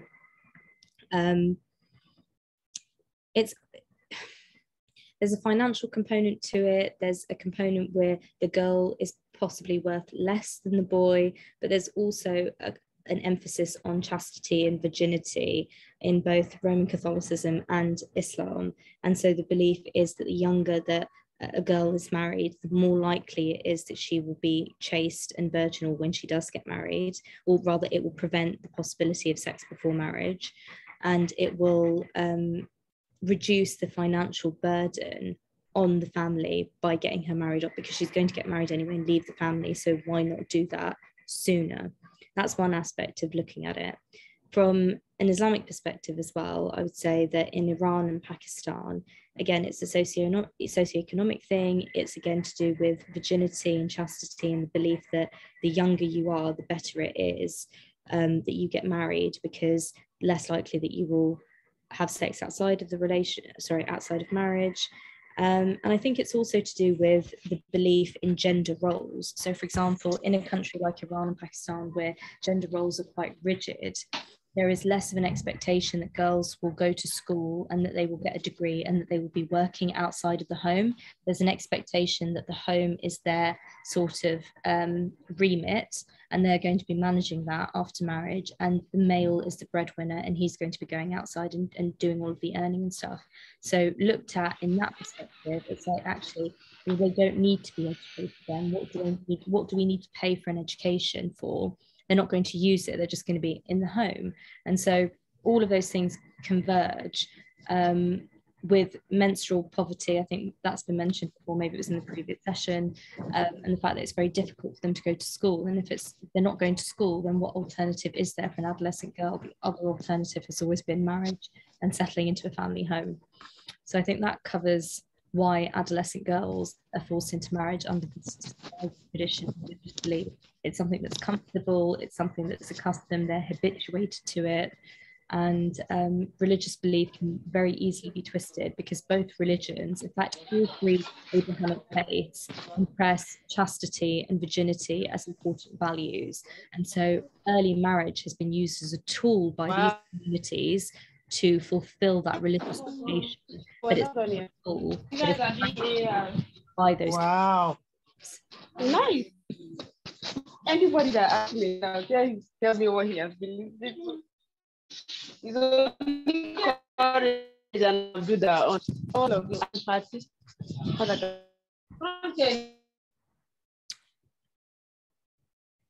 Okay, right, what's next? Sorry for the interruption, Arifa, carry on, please. That's okay, no worries. I'm just trying to find any more questions. Okay, so we've got, what is FGM safeguarding? So safeguarding against FGM would be so in my presentations, I used to outline the definition of FGM and then break down and go into what each type was. And then we'd go through the physical effects, we'd go through the mental and the emotional effects that each type would have. We would have a look at statistics, and we would have a look at the countries in where, for example, 95% of women, I think, in Somalia have been cut, and the form of FGM that they've had is the most severe form, so it's type 3. Other countries like Egypt, FGM is practiced, but it's usually type 1 or type 2. So what we would teach is the differences across the world in practice of FGM, how it then relates to their responsibility to safeguard, because professionals in the UK have a duty of care to the people that they're looking after. So whether they're students or whether they're a patient, for example, and they've got to be able to pick up on the signs of potential abuse before it happens, but then also recognize once it's happened so that that child can receive the right support. So for example, I used to teach teachers that if you have a child that used to be really active and enjoyed sports, but now all of a sudden they don't like PE, and whenever they go to the toilet, they spend much longer in the toilet than they used to, and this is after an extended break where they've gone to their country of origin or they've come back from the summer, then it may be a case of FGM, and you need to report that, or you need to get that student and that child some additional support. So there are lots of different things that you can pick up on that we used to teach. What to do if a child is at risk of FGM. Again, this will depend on the country that you're in. So for example, in this country, we've got something called a multi-agency safeguarding hub. And so if a teacher or a professional suspects that a child is at risk of FGM, you would make a referral. It would go to a specific body. It would actually go in the UK law under prevent training, and therefore it would be fast-tracked. And that referral would be taken up by the local authority. They would send a person in, and then that child is then under the remit of the local authority and would be assessed, taken to a hospital or a clinic, etc., and asked a series of questions. And at some point, the police might also then be involved. But I think essentially a social worker would navigate, you would get a social worker attached to the case, and they would navigate that reality. It's going to be very, very different depending on which country you're in, and also even regionally. If you're in London, you're more likely to get more support, whereas if you're in another part of the country that doesn't have the resources and is not as well equipped, a child that's at risk of FGM might not get the same support as they would. Why does breast ironing happen? Now, I am familiar with the practice. Whether or not I would argue that it's a form of honour abuse, I think is debatable. I don't think I'm qualified or well-versed enough to answer that question. So respectfully, I'm going to decline answering that and maybe suggest that that question is asked to somebody else. And I hope that you find an answer to that, but I don't think I can address that. And how does FGM affect childbirth? In terms of it's incredibly dangerous for childbirth. And I think this depends on how the case of FGM is treated. So some women, before they get married and have sex for the first time, may actually visit a clinic to get themselves opened up. That has happened before, whereby the stitching is undone. The first time, and the loss of virginity is incredibly painful if you've had type 3 FGM done, because essentially the cervix and the entrance to the womb, the hole has been reduced to a point that it never should have been reduced to. Like, naturally speaking, it would have been much larger in order to allow menstruation and urination, etc., to occur naturally, but also to allow the first type of sexual activity to occur. Now, once type 3 FGM has been done, you can either have yourself surgically reopened, or the first time that wound is reopened is the first time you have sex. And so the man himself would have to, through penetration, break the sort of all of this, the healed scar tissue around when the FGM took place. So not only is that first time incredibly dangerous and incredibly painful, if you were to then get pregnant, you would then absolutely have to be surgically opened up because of all of the damage that's been done, and the risk of losing both the baby and the mother during childbirth is increased by like 70%. So it becomes really, really dangerous. I can't stress that point enough. What are the possible preventive measures to reduce the number of young girls forced into marriage? The preventative measure that I took on board was education. It was education in the sense that you inform the young people of what their rights are in this country. So you are entitled to be educated up until the age of 18. That is a legal entitlement and a legal requirement. So if you're taken outside of school within that time period, you can legally contest that. And I think by equipping young girls with their rights and for them to know in this country, I have protection. Now, previously, up until this year, they did not have that right and they didn't have that protection because they could legally get married at 16, right? By us increasing the age of marriage to 18, we've now put that legal safeguard in place in order to protect them. And by informing them of that right, they can now use that against their family, against sort of, it's a negotiation or it's a bargaining tool for them, it's leverage for them. The law is on their side.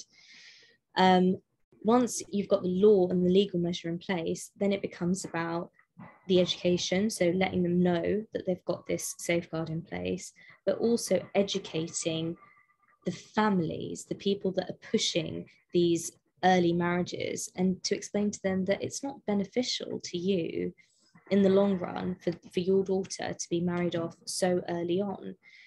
If we have a look at all of the marriages, for example, that break down and that women then have to stand on their own 2 feet, there is no guarantee that that marriage will be successful, that it will last. And so you want to get into a position where your daughter is educated enough that should she need to stand on her own 2 feet, she can do so. And in that way, some parents have begun to change their minds and they do think actually an educated child is better for me, because not just for me, but also for their prospects and for their future. And actually it is possible to let them go to university within the realms of their culture and their religion and allow themselves to be educated. It doesn't necessarily mean that you'll lose all control or lose all culture, especially if you're from a different diaspora and you're living in the West. So there are lots of different reasons that parents become really anxious and try to force their children into marriage. But if you're able to provide a solution, or at least an alternative perspective to what it is that they're arguing, you can actually begin to negotiate and say, when you look at the facts, it's not something that's going to benefit your child in the long run. It's not something that's going to benefit your family either. And actually, it's going to cause so much more harm than good. It's more honourable to give your child a choice. If you want to use the religious argument, the religious defence, I would argue Islamically, if a girl is forced into a marriage, that marriage isn't valid in the eyes of God. So there's so much emphasis on protecting the virginity and the chastity of a woman. But if she's now having sexual relations with her husband, but God does not recognize that marriage, then it defeats the purpose, right? So if you're talking to a religious family, you can use the religious argument of, well, God doesn't approve of what it is that you're doing. So you're in direct contradiction to your own religious values. There are lots of different arguments. I think I've taken you through 2 or 3 avenues that you can explore, but there are lots of different preventative measures that you can use to reduce the number of girls that are forced into marriage. It just requires consistent, committed information and consistent, committed advocacy on these issues. Right, what else is there? Chronic genital infections, chronic pain, discharge, yep, reproductive tract infections, UTIs, chronic back pain. All of those are the long-term effects of FGM. You are absolutely right, Samson. Thank you for sharing. Have I missed any questions? How are we doing? Are we doing okay for time? We've got, I think, 5 minutes left. Yes, absolutely. We're doing okay for time. We were supposed to end this session at 3:30, but we didn't start at 2. So we can still have 5 more minutes to take some comments, because we have some comments in the Woover app. So the first comment is from Joseph. He says, arranged marriage has the option where an individual can choose to accept or not, but forced marriage implies one does not have any choice at all. He also said it implies a consented relationship. A lady who, so he was referring to the photo you shared earlier, asking what it meant. So he said it implies a consented relationship. The second image. I'm so sorry to interrupt you. How can I see these? Because I've got the app as well. The Hoover app? Yeah. Okay, so attendees join the app by going to the agenda tab at the bottom of the your screen. You click on the agenda tab, then select. I see it. Yeah, exactly. So you select the date of the session and the session topic. Then you click on live stream and it takes you to the live stream, and you can see the comments and sections and even some question and answers there as well. Okay.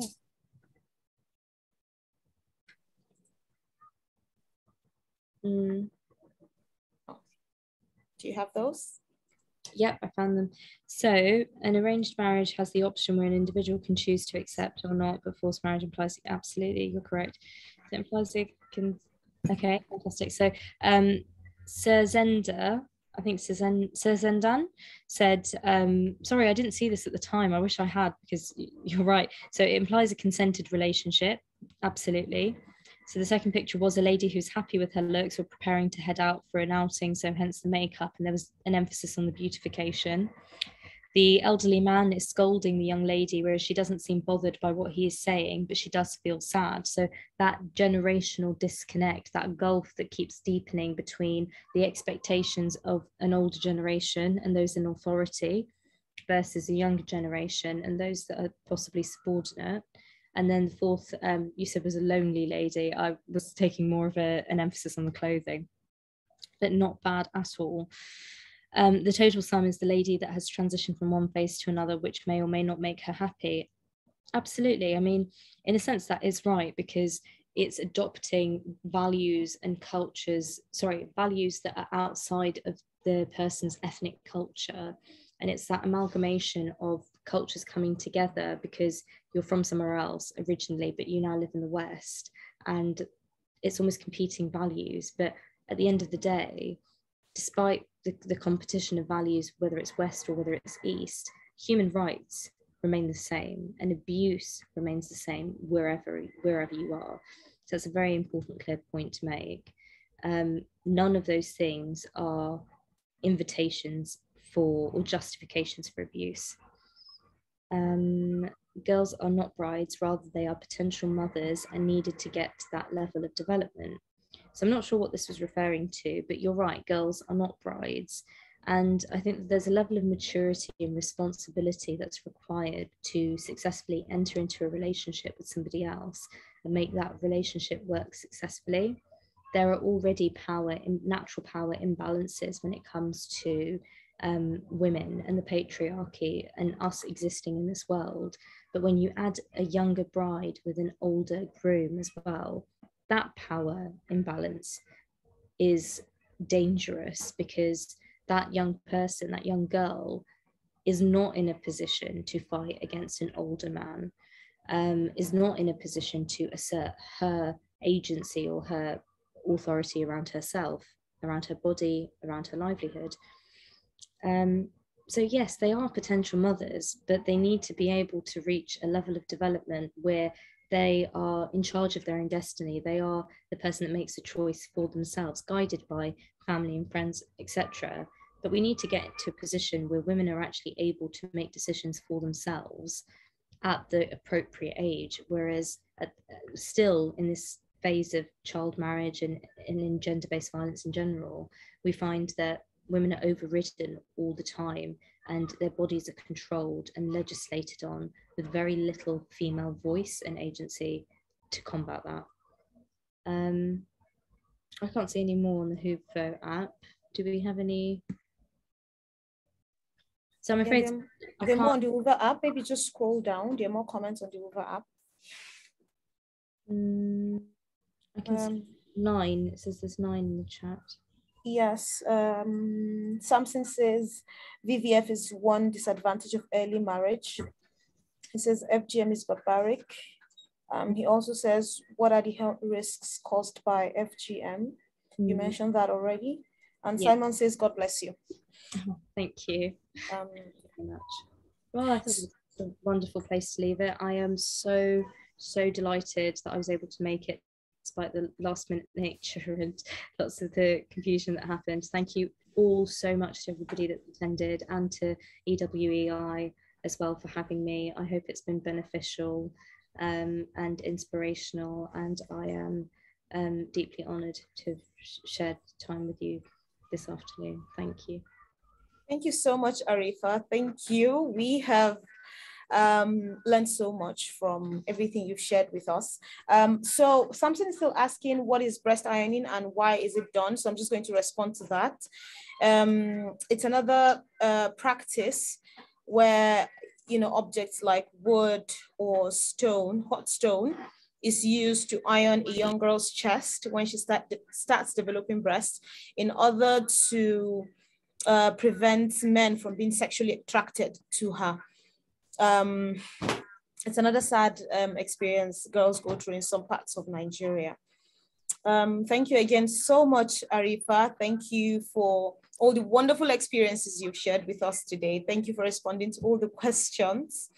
Remember, everyone, you can keep engaging Arifa on the WUVA platform. If you have any further questions, sign on to the WUVA platform and have conversations surrounding FGM, forced marriage, and other abuses young girls experience. We are going to take the poll, and then after the poll, we'll take a quick group photograph again as our practice to remember these wonderful moments we shared with Arifa. And Arifa, I hope you'll be willing to work with EWEI in the future, because this is such a wonderful session. This is amazing. Thank you. Absolutely, anytime.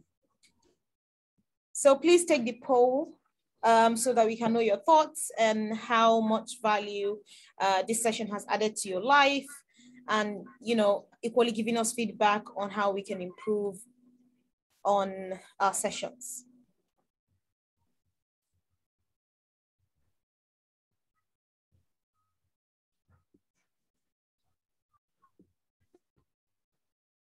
To say we want to make it a better place for our children and our children's children, so that they know it's a better world for them, and think if they can make it a better place.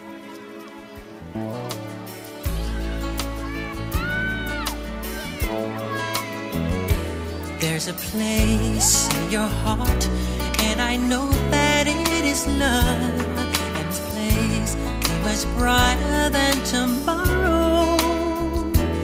And if you really try, you'll find there's no need to cry. So Arifa, we're ready to take the There's no hurt or sorrow. Our comms team will just quickly take a snapshot. For the panelists who have their camera enabled, please turn on your camera so we can take the group photograph.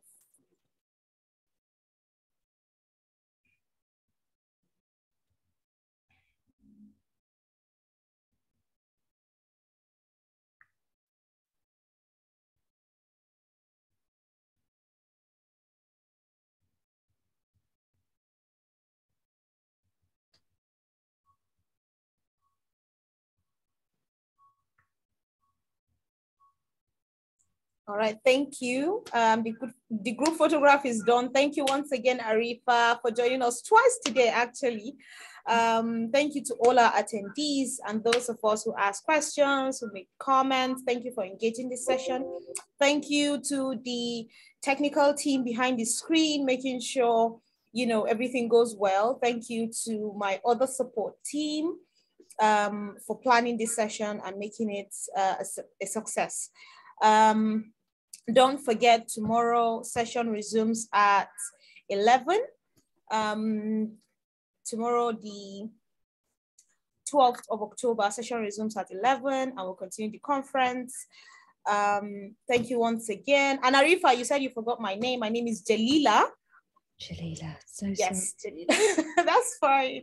So my name is Jalila. For even audience who are wondering what my name is Jalila again, and it was such a pleasure spending this day with you. And I hope everyone has a great day, evening, wherever it is you're joining us from. Thank you. Thank you. There are ways to get there if you care enough for the living. Make a little space.